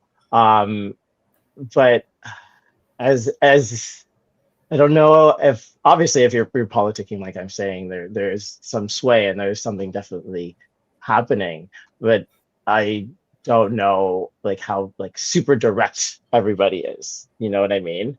Because yes, you do, like, I with, like, Carol, we're having to go make sure we talk to the judges and, like, oh, thank you for your feedback, blah blah blah blah blah. You're like showing face. You have to do these things, but I never had, like, an idea of my coach being like, we're gonna have a secret meeting with the judges right now. Although it does clearly happen, as we know, historically in skating. But it feels a little bit like the politicking happening in ice dance right now is not even just the judging, but it's the changing of the rules each year to match certain types of teams. Yep, exactly. And I think that maybe that's where some of the backlash is like, no, the teams have not changed. The teams are still... The rules change to fit the teams. The rules have changed to fit certain teams, and I feel like that's where half of this public backlash is coming from. Is like, no, these teams have not changed their ability to skate or even their program style, but the necessity of, like, you must do this type of program and you must do these types of things is making some people more successful than others. And that is literally politics, I guess. It's not even how they're skating, it's what they're being judged on. Yeah. Mm-hmm. It's like saying now suddenly spins and spirals are worth twice the amount that a quad is. Well, now Ilya's not winning because even if he does 7 quads, I'm not saying he doesn't spin well, just saying, like, oh, now we're like, okay, doing this is more important. Well, the small changes, what seem like small changes in ice dance rules, maybe have more significant impacts. But I also feel like that goes back to what Asher was saying about creativity, where, like, in some ways, if you had the same rules for a few years in a row, people would get creative with what they could do with them.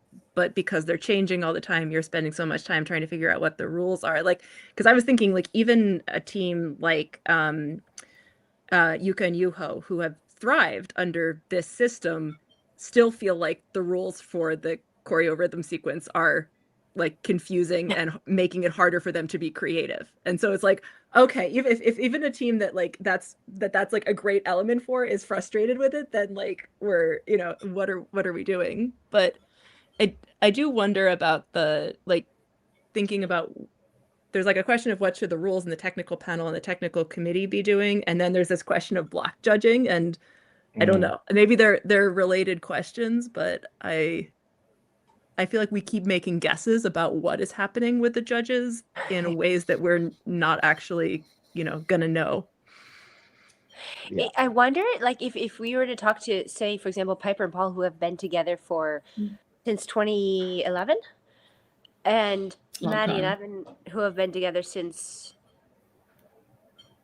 almost the same time. Like, the ice dance under their skating has changed so much. I wonder how they feel each year about, okay, now we have to try these rules, or now we have to change how we feel about ourselves as dancers according to these rules. In the space of time that they have been competing, they have had so many different iterations of what ice dance means to the judges, to the public, to them. I would be curious to see how they feel about the way it's changed, just as a personal feeling about ice dance. You know, like how we feel about single skating is mostly how we jump until you become pro, and then it means different things to different people. But ice dance has different meanings in its different iterations. And I know we talked about this a while ago, but going back to like skaters speaking out, I think it's important. And like I was saying, like you have to play the game a little bit, which is absolutely annoying, and we don't want to, but it gives the agency back to the skaters. You know, they're putting their time, their dreams, their hopes, like money, their bodies on the line to fit into a mold that you want them in terms of like their programs and what they have to do and all this. And and as you know, it's like there's so much catharsis in like after like having a bad day at a competition or having a good day at a competition, not getting what you want. Sometimes just sitting there and like having to smile and be like, okay, whatever. And then you like save it for like, you know, in your bedroom where you're just like crying and throwing something. But like I think sometimes there has to be speaking out, especially when it's so blatant. And I really liked that, and especially the top athletes, you know, speaking out. Those are the ones that they're going to be paying attention to, because these are the ones you're going to potentially see at the Olympic Games on the Olympic podium, and they've been there for so long. They have name recognition, and you know, with the stuff that happened at Skate America and in Finland, I think that, you know, the IOC president has been apparently, you know, there's now an investigation apparently going on into what happened in Finland or something like that. So these things have to change, and I think that comes from the skaters speaking out. I mean, don't be horrible to people, but you know, this is your livelihood. This is what you've come here for. Like, you don't want to fly 13 hours on a plane to be like, you can't do a level, you can't do a turn. You've never been able to do a rocker. You can't do it. You suck. Sorry. And it's like, okay, yeah, I've spent my whole like life just stressing about the cleanliness of this bracket, but it takes 1 second. And you're like, not today. And like, obviously there's so like levels. Yeah. Because like it's one thing to you see have there's a Finlandia standard and I'm not meeting it much, but then it would be like, I don't understand what the standard is, which is what it feels like was the common thread between a lot of the complaints. Yeah, because like in Finlandia, you're getting like level 1s, at the most a level 2, and then you see a competition like Golden Spin, and people are getting level 3s and level 4s, and it's like you're supposed to be judging, well, like especially technical panel, you're supposed to be judging things specifically. So how can there be such a vast discrepancy between how people skate from competition to competition if you're all supposed to be enacting the same moves and styles and stuff? And like someone just said, like yeah, it looks more ridiculous when everyone's back to normal levels now. Like everyone was like back to 3. I think, did anyone get a 4 in steps? Probably not. Anywhere? Probably not. But like, you know, seeing the 3s again and the 2s, like I think there's only a pattern 1. I think that was actually Lila and Lewis. But like these are but Charlene and Marco got a level 4, or at least Charlene got a level 4 and he got a level 3 in the rhythm at Golden Spin. So it's like, yeah. So it's like, yes. But they wouldn't have got that if they were in the Grand Prix final. No. Level 1s for them for everything. Unfortunately, I do feel bad of how the way they were like treated this season. I don't think their programs or that did them any favors either. But I don't think the rules that we're going down benefit them either. I think everything is geared towards a gimmick or trying to become viral, and that's not what some teams do. And the teams who can do that are going to benefit. It's a hard thing to say because, like, as an athlete, you skate because you compete because you enjoy skating. This is what you have chosen to do for your career and your sport. But I understand from the ISU point of view, it's a business. If people don't watch skating, we don't get to compete. There are no spectators, there is no competition. So the ISU is saying, all right, what's popular? We should try to do 90s and entertain. And I don't know if it's the best choice, and it certainly helps some teams more than others. But I can understand from a business point of view, they're trying to engage and they're trying to keep spectators so that we keep the sport alive. But yet as a skater, it's like, I want to do what I want to do because I skate for me. I don't want to do a 90s theme because I feel stupid going da-da-da. You know, it's a Yeah, and I balance. think, yeah, it's a hard balance, but I think, In the other disciplines, we so go let ahead. there be multiple styles that are potentially successful. And I think that's when it starts to feel hard in ice dance, when it starts to feel like only one way of going would get you the top marks. And it's not like that's extreme. There's differences. Like Lawrence and Guillaume's program is not the same as Lila and Lewis's. Like, Yeah. But But there like is both still great, a sense yeah. of what is desirable, where the judges, where the ISU would like you to go, and if you're pushing against that. Yeah. It's like in freestyle they allowed backflips because Adam Sauhimfa did it and it became viral. Great, but they didn't give points to doing backflips. So Ilya does it, the crowd goes, "Oh!" and it's great, but they didn't change. They didn't make everyone put a backflip in the program to get 10 more points. So it's still optional if you want to do it, and it goes. I mean, you're not doing a backflip to Ave Maria, right? Like, let's be honest. I mean, Adam was doing one to like SOS done Dieter, or however you say the name. I was like, why the hell are you doing a backflip to that music? But it's I think you're right. The ice dance rules are so much more restricted than freestyle. Like they didn't tell us all to do a short program to top 40 music.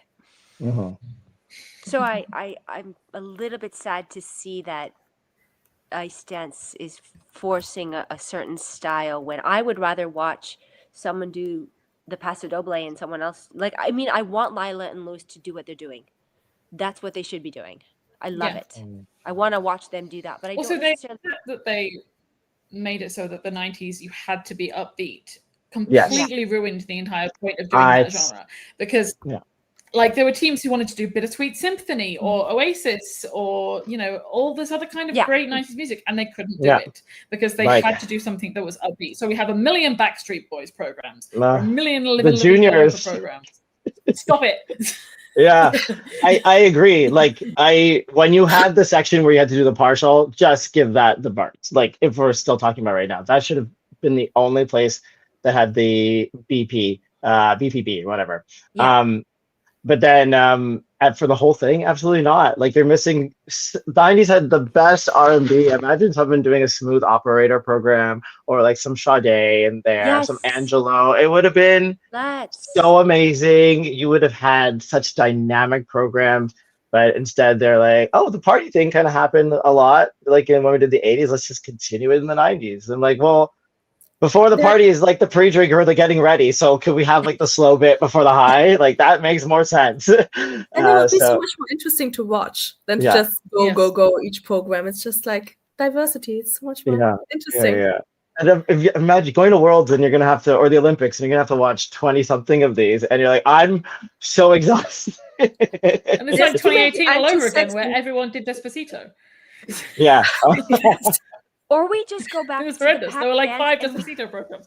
We literally compare every skater doing the same pattern dance. Like that's what it's become. But it yes and no, sort of a little bit. Yeah, I just like I think pattern dance within. If you play with it, I think that's fine. I don't know. I know people like them. They taught me lots as an ice dancer, but boring. Sorry, it's boring. I understand why they. I can like it does. It's not. It's not no one's gonna really watch them on YouTube, and like for sure they're important to learn skating, but I understand why they aren't. Unless you go with Jean-Luc Baker's idea of making them be like a derby and everyone has to do them at once, like an ice dance practice. That's fun. Yeah, I like these are good ideas.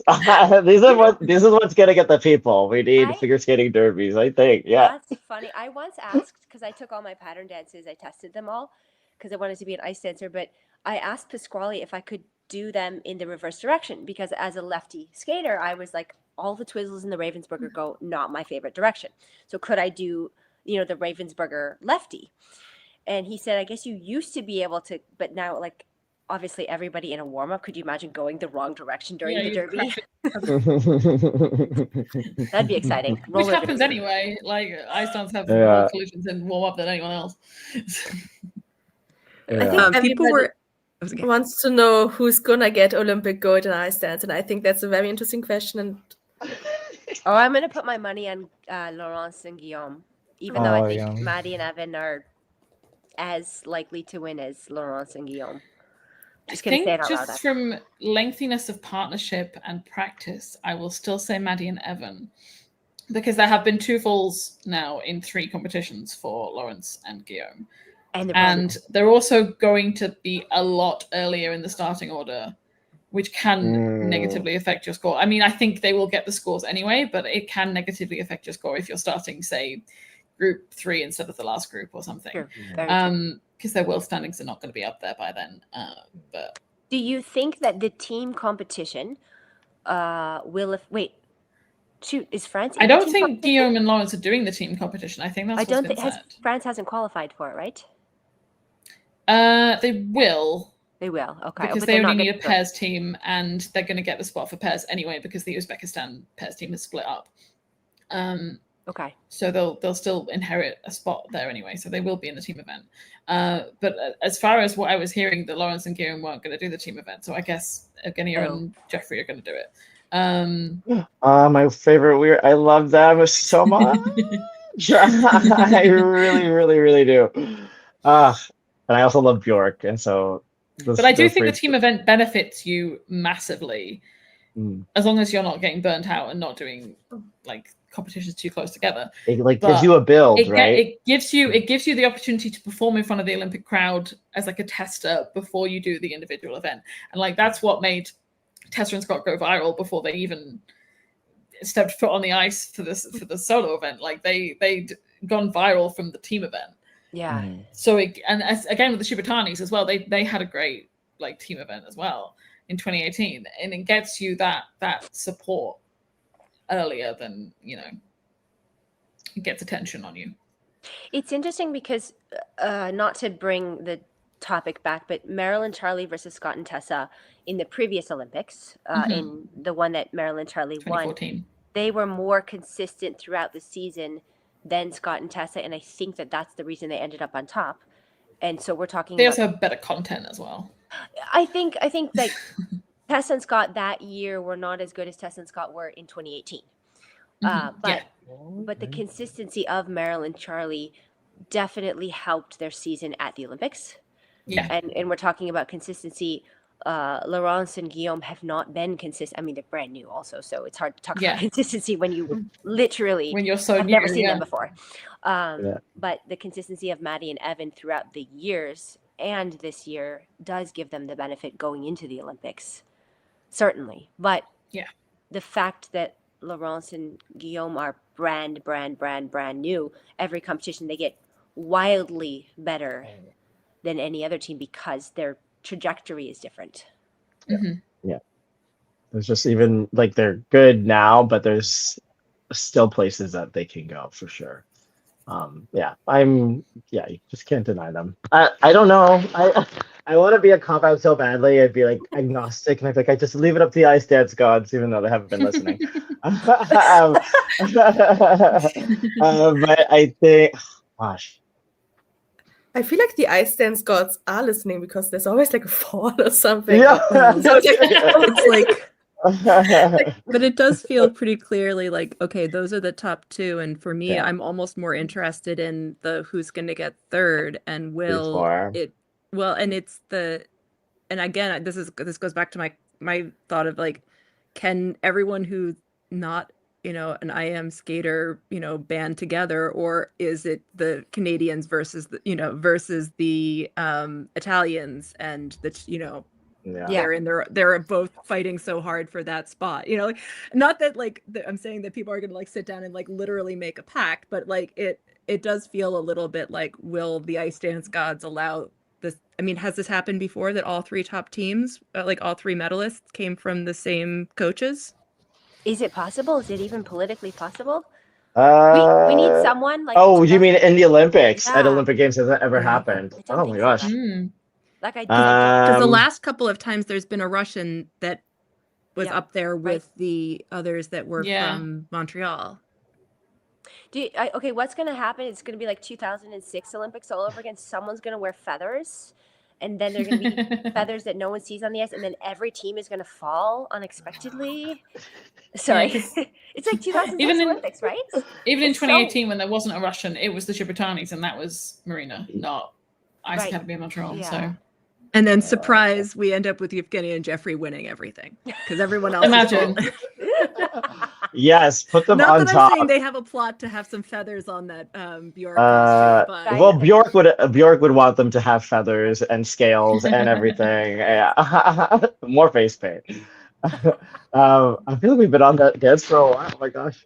Sorry about that. I mean, no, we are all in it. We're all in it. yeah. Yeah. We should move on to pairs.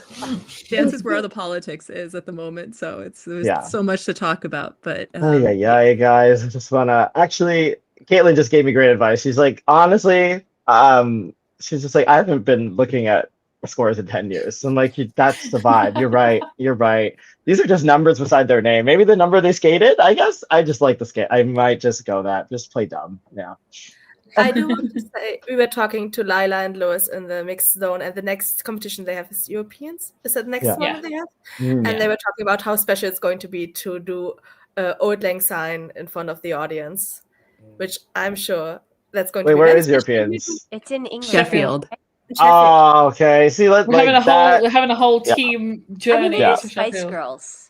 Let's. Yeah. I'm Yeah. there That's, for that's it. what I'm saying. I love the rhythm dance because Yeah. it is Spice Girls and they do it great. Like, It'll be interesting I- if they can try and pull a win there. Obviously, Lawrence and Kieran are going to be there, but the Oh, crowd is yeah. going to be so heavy for Lila and Yeah. Lewis. oh my gosh. See, I would want to be there for that. Like, I would enjoy the program there.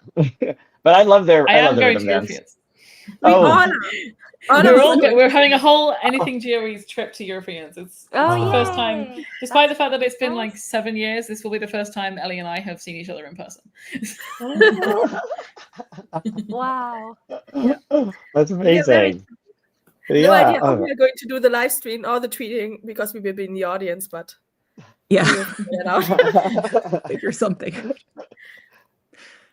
Should we talk Yeah. about pairs? Pairs? Yes, we should go Yeah. pairs. I feel like poor junior pairs here that like Probably none won't of spend us too long with watched. junior pairs. But no. I love Ava and Yanni, and I was a little sorry. I was just gonna say that I was sorry that they had a bit of a rough time here. I feel like often Yeah. they get to a point where we're like, oh, this is gonna be your moment, and then they've had some tougher times in the bigger competitions. Yeah. But their free skate this year It's gorgeous. that they worked on with Sandra Bezic, and it has some amazing choreographic moments in it. I really enjoy.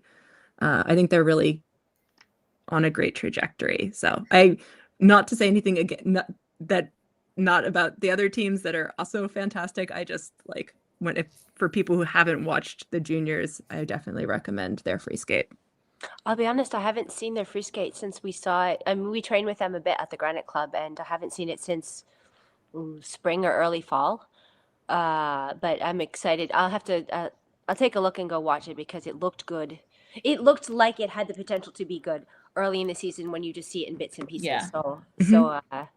and I haven't It went seen a them for lot a better while. on the Junior Grand Prix than it did here. Here. But it's a very good program, and I assume they're Yeah, going to be going to right. 4 continents because they've got the minimums Yeah. now, and obviously Canada and good. US don't usually split the assignments. They usually just go straight for Olympics and send the B team out to 4 continents. Right, So. right.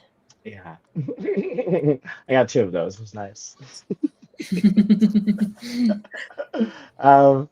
Yeah, I've worked with Ava and Yanni, so it's so good to just see them progressing. I didn't get to watch them at this competition yet, but I'm gonna go watch the juniors. They've had I feel like the last few years they've had injuries. Yeah. I think they just came back like halfway through last season, right, or close to the end. Yeah. Mhm. Yeah. He was skating on his own for quite a bit season last year. So, and which is hard as a pair team to not be there with your partner. There were 3 Canadian pairs here, which is quite impressive. Yes. Yeah, 3 Chinese, 3 Canadians. 3 It's very- Chinese, 3 Canadians. That's an impressive event. Yeah. In Canada, yeah, but it's nice to see that there's strong pair teams coming up for seniors. And like Ava she's always been a good jumper, but her and throws, like she looks fantastic. Yeah. It's always, it looks very secure all the time. Yeah.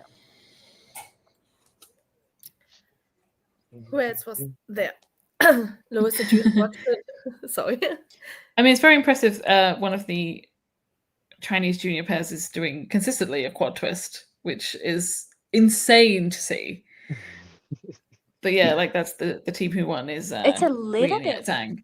It's a little bit weird to watch senior pairs without Chinese, because they've been so embedded in the last decade or two of pairs, and to go to a Grand Prix final and have no senior Chinese teams is a little bit weird.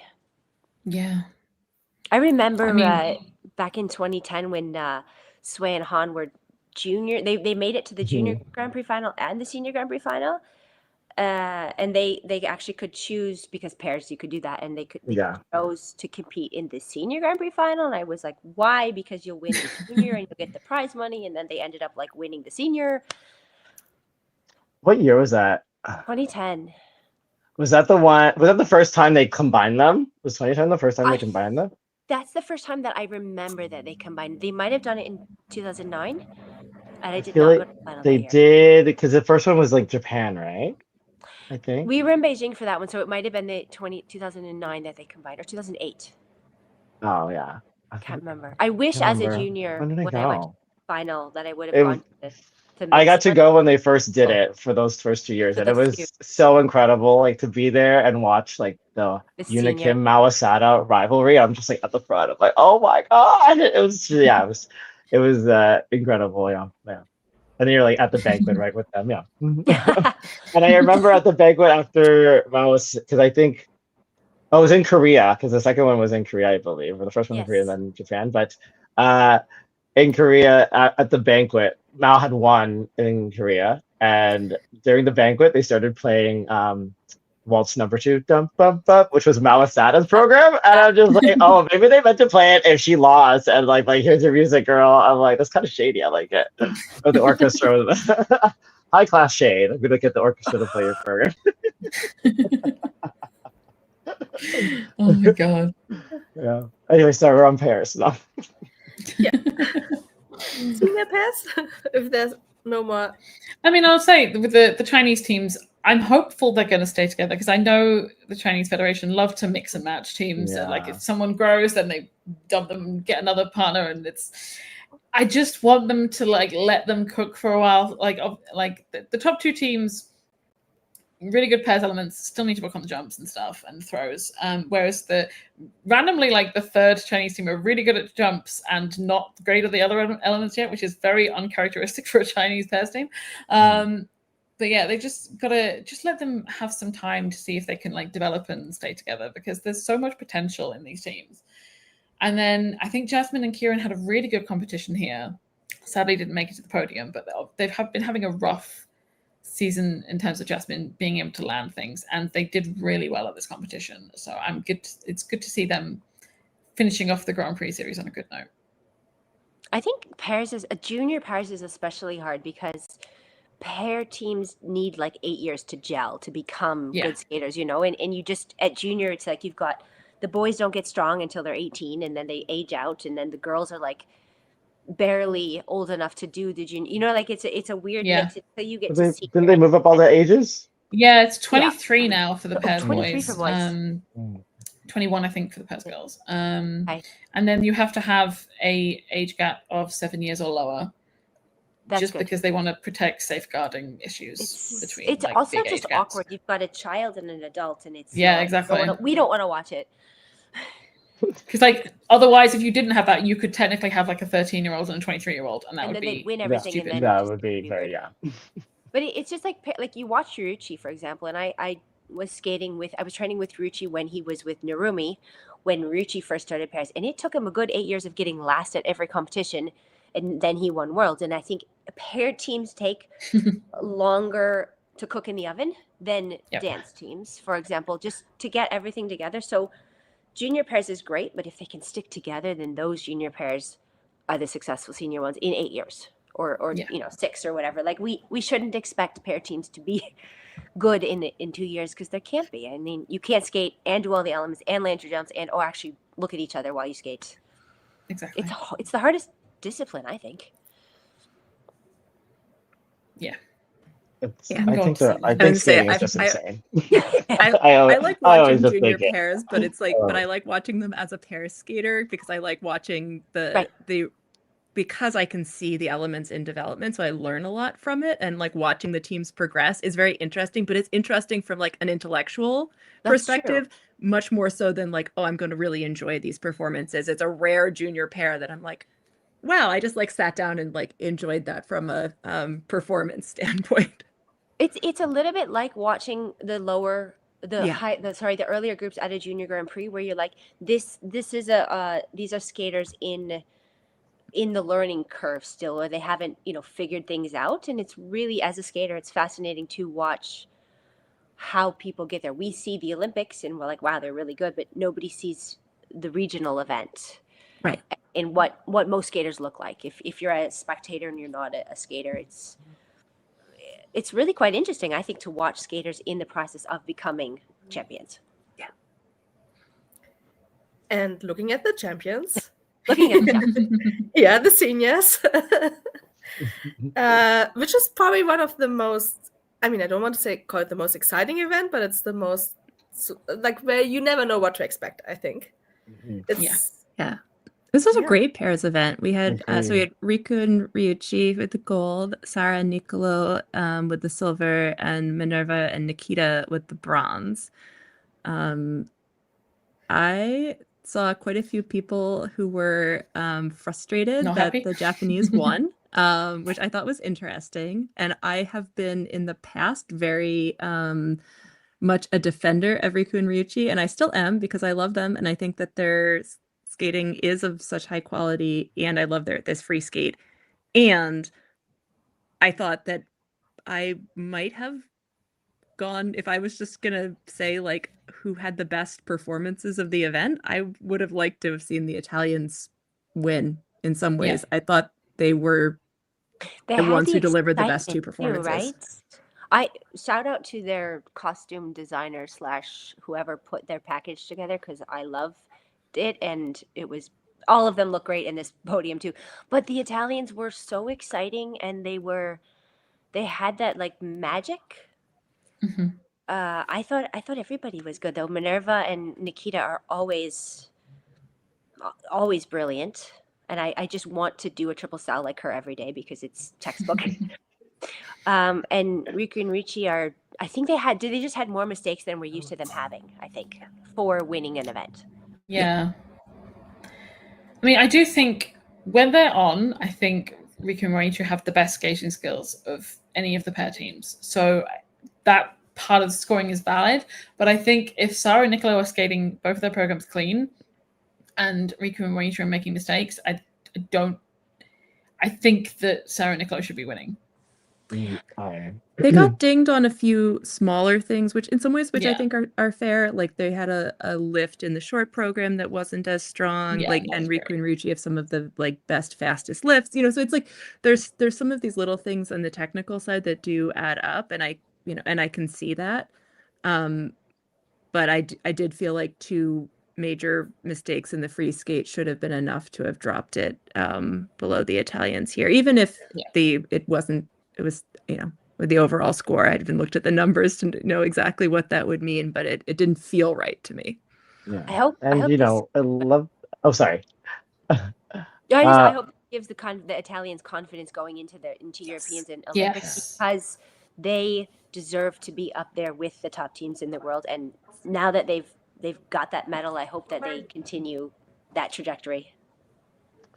Yeah, and what I like about Ponte Machi, like they already skate with such emotion, and like they understand the assignment of what this program needs in terms of emotional content.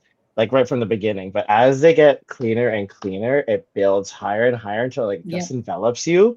And that is so unfortunately rare for pair teams, right? And so I think when they like to your point, like when they skated clean, I thought they should have been definitely higher, especially in the free program. Yeah. With the 2 major mistakes. They look so settled in their programs this season. Yeah. Like they've had some issues before where it takes a while for their programs to gel or they get some consistency issues. But both of their programs, they are just nailing. And that's where they're thriving, where some other teams are struggling, like Deanna and Max are just, it feels like they spiral out of control. Like Deanna is so kind of like such a force of willpower that if she does well, she can drag Maxime through any mistake he makes. But if she's the one making mistakes, then they kind of end up on like a feedback loop of then he'll make a mistake and then she'll get worse, and it kind of just spirals out of control for them. They've been having timing issues, and this is something that I maybe I've also got a dog in the background over here, so I understand.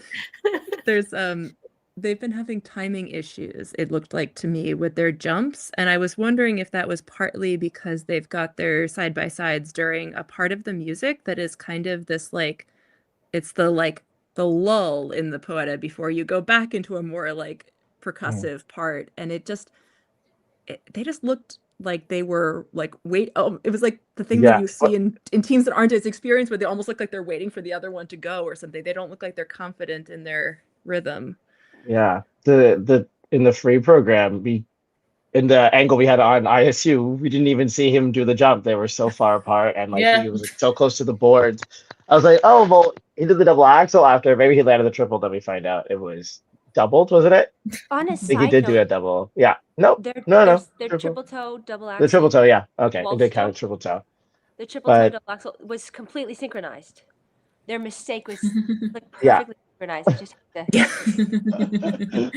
And I like the 3 jump. There's only so few teams who do it well. If there's like a little bobble, it looks so awkward because they're like, whoa, whoa, whoa, whoa, whoa, whoa, oh, Axel. Okay, yeah, you're still not done. Okay, I'll stay on 1 foot. I'll stay on one. Like it's definitely if you can do it well, and like it's here, but so many of them just struggle with it. It's like this. So I will say that like, compared to where they were even a season ago, or much less 2 seasons ago, the fact that I think all 6 teams here had a 3 jump combo that was like, that was at least, have gotten it to some place. So like, I can see the progression of the difficulty is improving for everyone, but I agree that if it's wrong, it looks so awkward. Yeah. Yeah, go ahead. I know Deanna and Max didn't skate well here, and they have looked sloppy. I don't know really a better word for it throughout the season. They just haven't gotten their vibe going. Yeah. But I really like their programs. They went to Laura Nickel, and you can see that in their programs. I mean, it's if they can skate clean, the programs will work. Yeah. Especially that Vicente Amigo program. Just I know she fell on the sow here, but when she lands it and then comes out with like the arm clap, like it's a program, like, and they've talked about it, that is meant to build. Yeah. And anytime there's a little mistake, it just deflates and has to start over again. And the later and later you do that in the program, the more speed it just loses. In the mix zone, in the mix zone, I know that Deanna said that they had been training a lot and then they'd both been sick, and so that they were feeling kind of like tired and worn down. They were both like healthy here, but that they like, it just was that like point of like, you're a little just like run down. And so hopefully they have a little bit of time now that they can hopefully rest and then train before they have Canadians. So like hopefully it's like put yourself like rest, put yourself in like bubble wrap, have a lot of tea, please just like don't push right now, get better. These are Olympic programs for sure. Like I agree. I agree. And the Georgian team, as I mentioned the other day when we were watching it, I said to Curtis, she is one of those skaters who could win, like Aliona Savchenko, like she could win by herself. She's got that like that. She's like, I'll put myself in the air. Watch. How did you do? Yeah, she's got the epitome of like perfect pair skater. partner that just like she's got that quality. They didn't show up here as much, and I don't think that reflects on what their potential for the Olympics is. Because I think she's fascinating, and I thought that they could win here, and they just didn't skate well, right? I've, as his comment says, I cannot stop watching Lucas' feet in the lifts now, and it's terrifying. I've Yep. always had this feeling Yep. about him, even back to his Yep. last partnership. Yep. I need him to fix his technique. It is It's the so most horrendous scary. thing I've ever seen in my life. And they keep, even when he doesn't mess it up, they get good scores on their lifts. And I'm like, why are you scoring them well? Because this is not giving him any incentive to change his technique. The guts that It's she so has- dangerous. The guts that she has to change position while his feet are going. I Yes, don't know and how she's she just like, does it. nope, I'll go upside down. I'm just like I would be why so are you afraid of letting being him dropped put on you my upside head. down when he is this close to dropping you on your head? Is there another team who has similar turning technique? Is it not Boykova? No, what's her partner's name? Oh, maybe, Russian? yeah. He's the one who has like really hunchy shoulders. I mean, they all do, but like, what is his name? Is it Boykova and Klavlovsky? Yes.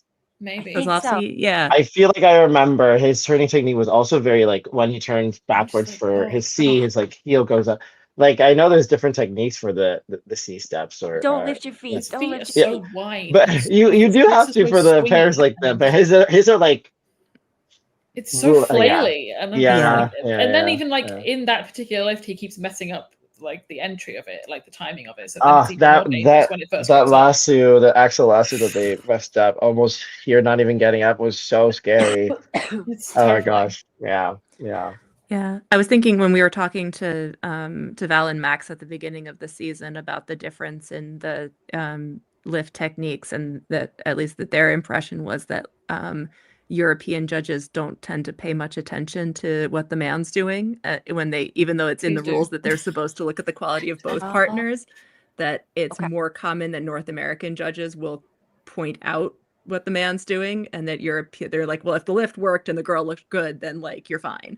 And so that's one person's impression of it, but I I'll be did think honest, that was an interesting thing to think about. I don't look at the feet until they start chattering, and then I look at the feet. Mhm. But, Yeah, it's true. It's true. Until you like notice something like what's wrong with the stability, you're like, oh, the legs of this chair are all off. I'm not calling him a chair, but you know what I'm sorry. Yeah. But it's a very North American, like sort of late 90s, where if the man couldn't, like it was all about the man skating before he lifted, right? Like it was like you're a good pair skater if your feet are good on the ground. And so maybe that's why North American judges see that more, is that they're used to that being a priority. And I don't know European wise. I don't know pairs that well. Like I said, I look at his feet when they start chattering, and I don't notice it. Otherwise. Yeah. I think like about my own experience trying to learn how to turn a lift, and like I felt like I was like back to the like first steps that you do as a skater when you're like marching on the ice. And I feel like if anyone looks like that at the senior level, like I'm like, oh no, because it's like that's not what it's supposed to look like. Yeah. Oh. Yeah. Maybe I like the like programs that when you coach, sometimes you'll like because I do a lot of like choreography, but also just edge work and stroking, and I'll ask like some students who are like you have the ones that are like just have like bending just is just a hard thing for them, and you're like, do you feel comfortable when you skate? Like, do you feel fine? And they're like, yeah, I don't, like, because they don't know anything else. So like, it may look crazy to us, but maybe he feels fine. But That's true. But obviously, with that lasso lift, it hasn't been. But I feel like that's a timing thing for them. But Yeah. yeah, Do that's how I see it. Do you guys have who do we think is who's the front runner for well, I guess the front runners are the Japanese, but it's kind of up in the air, right? Yeah, it could be anyone on the day, depending on like how they perform.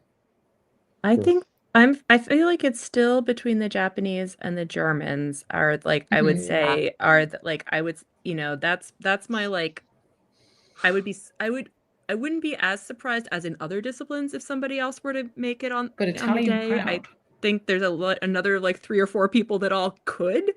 Yeah. But like I think that I would still give them the edge, but there are 7 teams that could be on the podium easily. And that's really exciting. I do feel like this was the first time seeing Minerva and Nikita do a clean free skate where I thought, I see what they're going for with this program, because it reminded me in the moment of, maybe just because I was on a like, Benoit is to like the this music is to the Alyona and Bruno, but I just had this feeling. I was like, oh, this program, it could feel like their 2018 program if it's all done cleanly, where it has that sense. It's like, yeah, it's not like the most like Olympic music in the sense of being grand, but like I could see how it would all kind of come together, each element by element in the program.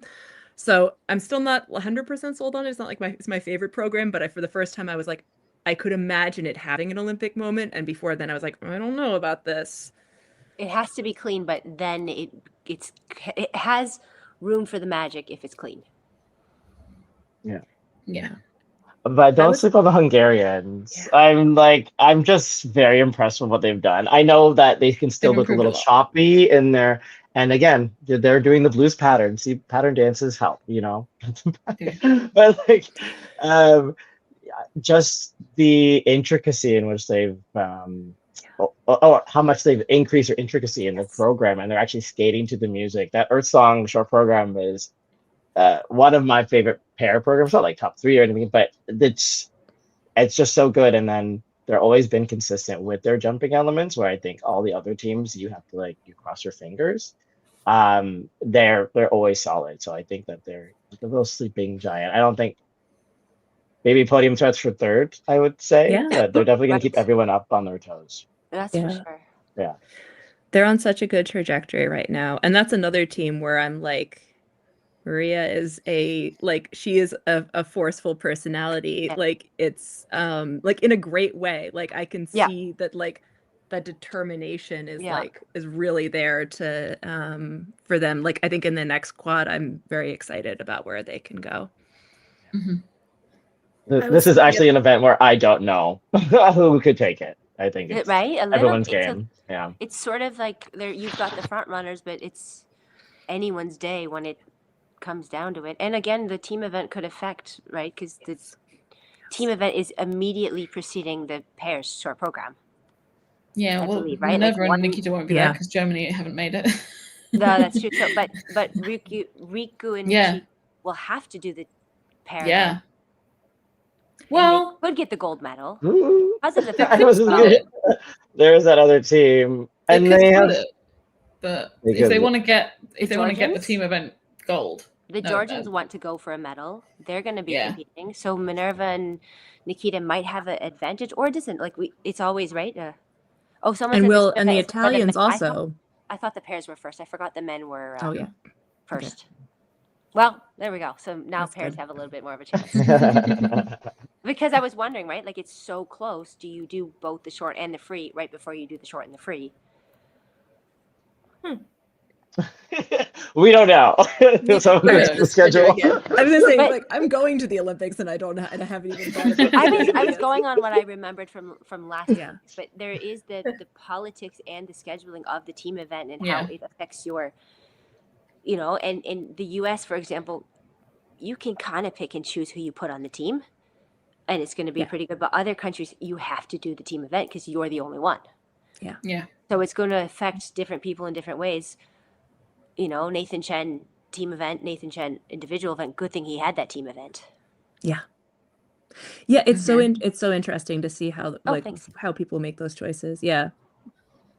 Event, rhythm dance, men. So it's men predominantly that you should be splitting. Yeah. That's interesting. Ilya the Free. You can do another one for sure. Yeah. There's some people I'm not worried still about. Out of breath. That's true, right? Yeah, there's just. Oh my gosh. We've been talking for over 2 hours now. I know. Oh no, gosh. Any more thoughts? I think I love the final because it's just like, not only is it just short and easy to watch, but like it's you get to see the mix of all the people who are usually going to be in the top. There's obviously sometimes random dark horses Genevetishvili, that one. Remember when she came to the Olympics and she's like, I'm in fourth now. And I was like, who are you? Yeah. Or there's always Shizuka won the Olympics and didn't go to the final. Yeah. Right prior, like it's all those sort of who knows what. Alissa Liu never went to a final before and won here. Like, yeah, she has never had a Grand Prix medal, and she won never. All of these were first for her on the Grand Prix. And now she's in the Grand Prix final. Yeah, she's doing everything in reverse, and we love her for that.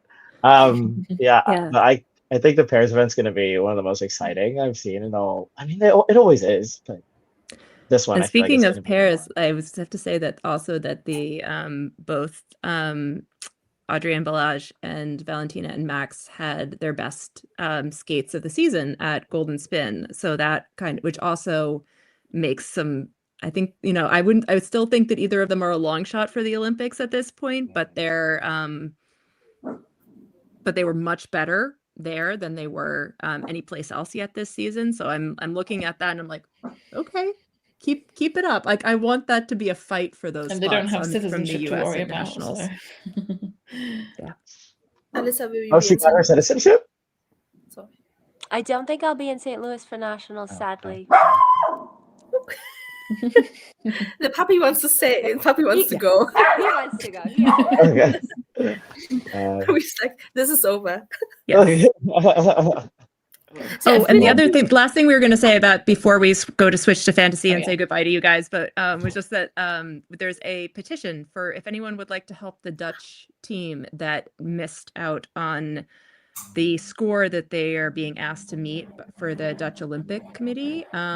There's a petition going around to say they should get to go anyway. Don't know if that'll do any good, but might as well show them that they have some support out there in the world. If you've earned your spot, you should very get frustrated about this.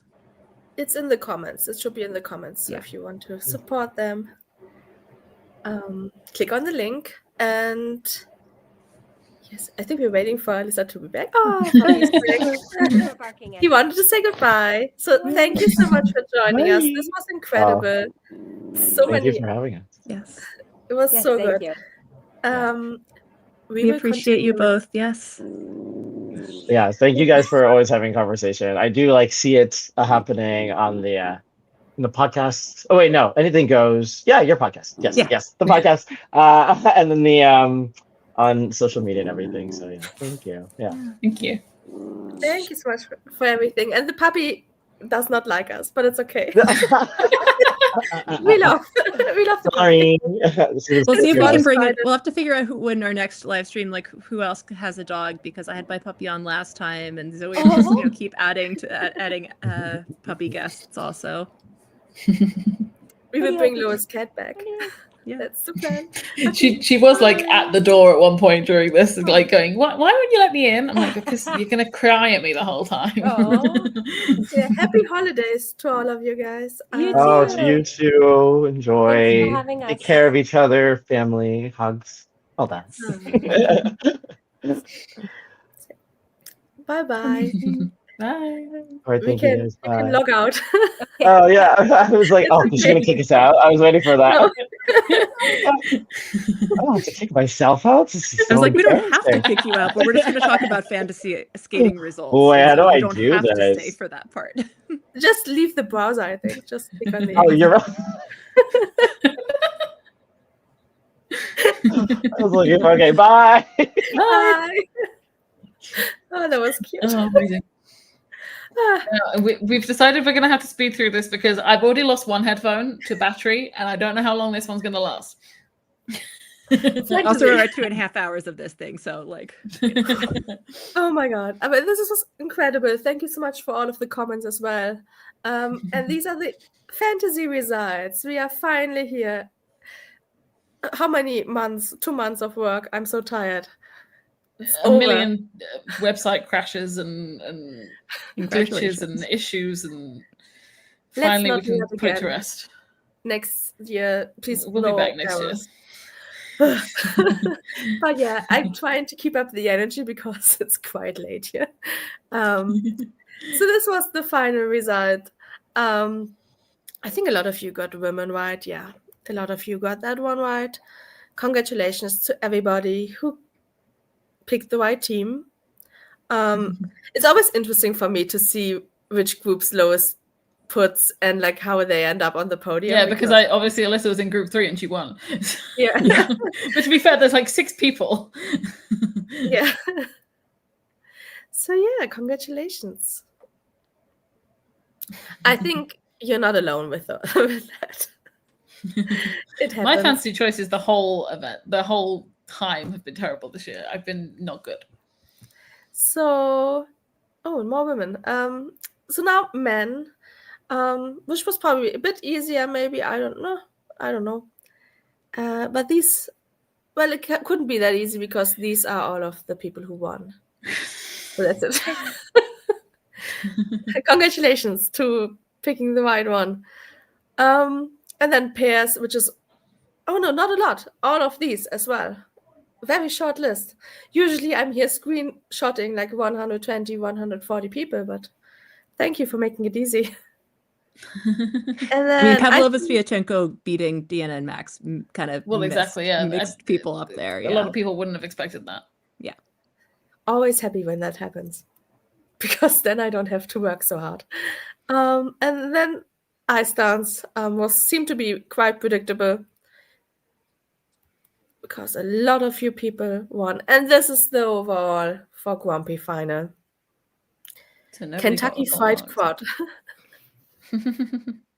Sarah said I gave up fantasy after like 2 weeks. I hope you still played. You better have been still submitting.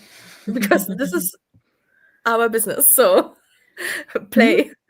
Shout out number 6, bring back the compulsory dance, you cowards. I agree with you. Yeah, the entire discussion about ice dance was so interesting. I really enjoyed that.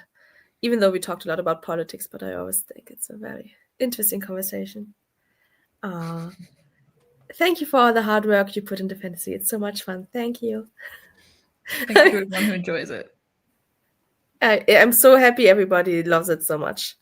And then we come to the fantasy skating men podium in 3rd place. Naki, Sharks, Dorsal, Finn. I'm going to pronounce all of these names. Congratulations to the 3rd place. In 2nd place, AI-generated ISU post. I love it. And we have beef with the ISU.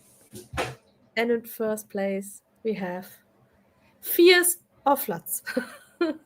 Congratulations. You won men. Woo! Woo!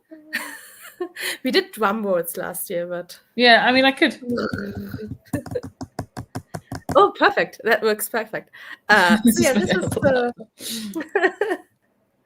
I love all of these names so much. So yeah, these are the top 10 for men. Congratulations. And then we have the women's podium. I always scared about some of these names. I know who's in... I think it's 3rd place overall. And I'm like, I'm so sorry I have to pronounce this. Oh, no. So yeah, 3rd place, Sambam Figure Skating Federation. In 2nd place, Wackerbold. Oh, no. Bald Wackerbold. And in 1st place, Avid ISU Denier. Congratulations. Yeah, you won. And this is the top 10. Oh, my God. Living La Vida Workers back. Yeah. What the hell does KPNY mean? Okay, and the also next Pure one. Hara Nation Rise. I'm sorry. I just have we learned for sure we will not be seeing them at the Olympics and Pure. Yeah. It's a shame. So now we're coming to the pairs podium. In 3rd place, MacArthur Park. In 2nd place, Anastasia's Australian citizenship. Well, she's got it, but at what cost? Sarah found the sound. Sarah found a drum roll. Sarah joined the live just now, just so she could do the sounds. Thank you, Sarah. Very important. 1st place, Woke Leftist Heathen.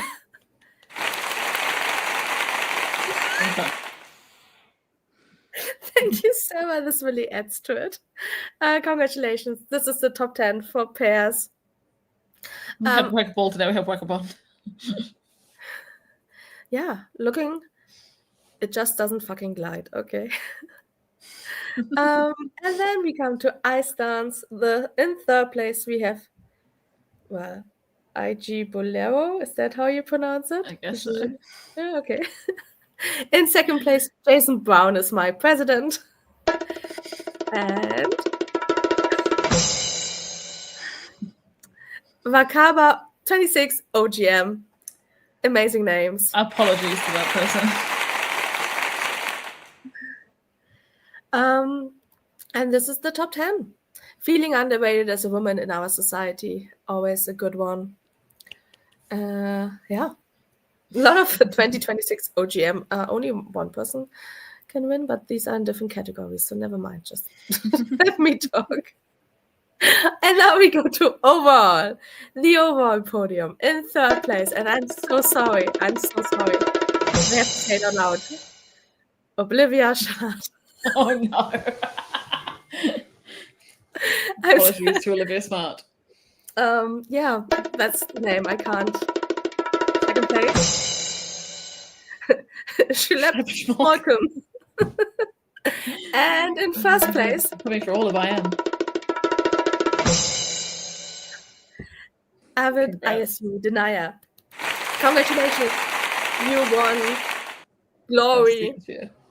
Bragging rights. Nothing physical, but all of our admiration. Yes. Congratulations. Yes, we're very, very happy that everyone played and came up with such great names and gave us entertainment for the last few weeks. Yes, and now we are going to sleep until next October. Because it's a lot of work to put this together, but I'm very happy. It's so much fun when everybody's like in the first week is saying, oh my god, my Christmas is back, and this is like Christmas and New Year's Eve all at once. Okay, Sarah, we are good now. Producer. But congratulations, everyone. And as always, we want to give a shout out to Adam Reisinger, who is in our producer tier on Patreon. And if you haven't joined our Patreon, you should, because you can also join our Discord, and that's a lot of fun. It's as little as £1 or something like that per month. And Adam, I think the producer tier is £10 per month. Still very reasonable, because we will say your name every single week on the live stream. And who doesn't want that? Unless it's a very complicated name, because then we will mispronounce it for sure. Yeah. Thank you so much for joining. Thank you for playing. It has been an amazing couple of weeks. Very exhausting, but very fun. So we'll have a little bit of time off from live streams. We were talking about maybe doing a Japanese Nationals one this year if we can get our act together for it. But then definitely in the new year, we'll be doing more live streams, lots of reporting from Europeans on the spot from all of us. And yeah. And then the Olympics are around the corner. I know. Yes. So it's going to be a couple of very fun weeks. And if you are at Europeans, okay, I shouldn't have said that. Don't stalk us, but if you want to say hi, please come and say hi. Yes, if you see us, say hi. They just dox us. No, they know. We already talked about it in the live. Everyone knows we're there. Yeah, we will be there, and we will be there together. There's going to be a huge team of us, which will be fun. And again, click on all the links in the description and support the petition and support us. And thank you so much. Happy holidays. Thank you, everyone. Happy holidays, everyone. Oh, that's so nice. Very sweet. See you all at Europeans. Yes. Cannot wait to finally watch some skating. I will have so much more. So many I have opinions. no idea what we are talking about every week. I'm just nodding along and like, yeah. But after Europeans, I will know. And I will have opinions. And that's a threat. That should be the rule. Bye, everyone. I should say nothing, and you should have all of the opinions for Europeans. I'm so scared because I watched two ice dance skates this week, and I was like, "This is not good." So I'm scared. Oh my god! I'm not going to say who I On watched. that But it was note. very I'm just slow. imagining the arena all clapping for Lila and Lewis, and Ellie's just like, what? No, I'm so caught up in person. Hater Ellie was out. Yeah, for a moment. I don't want to be, but if it's bad, it's bad. So, okay. On that note, bye everyone. Happy holidays. Have a lovely time. Bye-bye. Bye.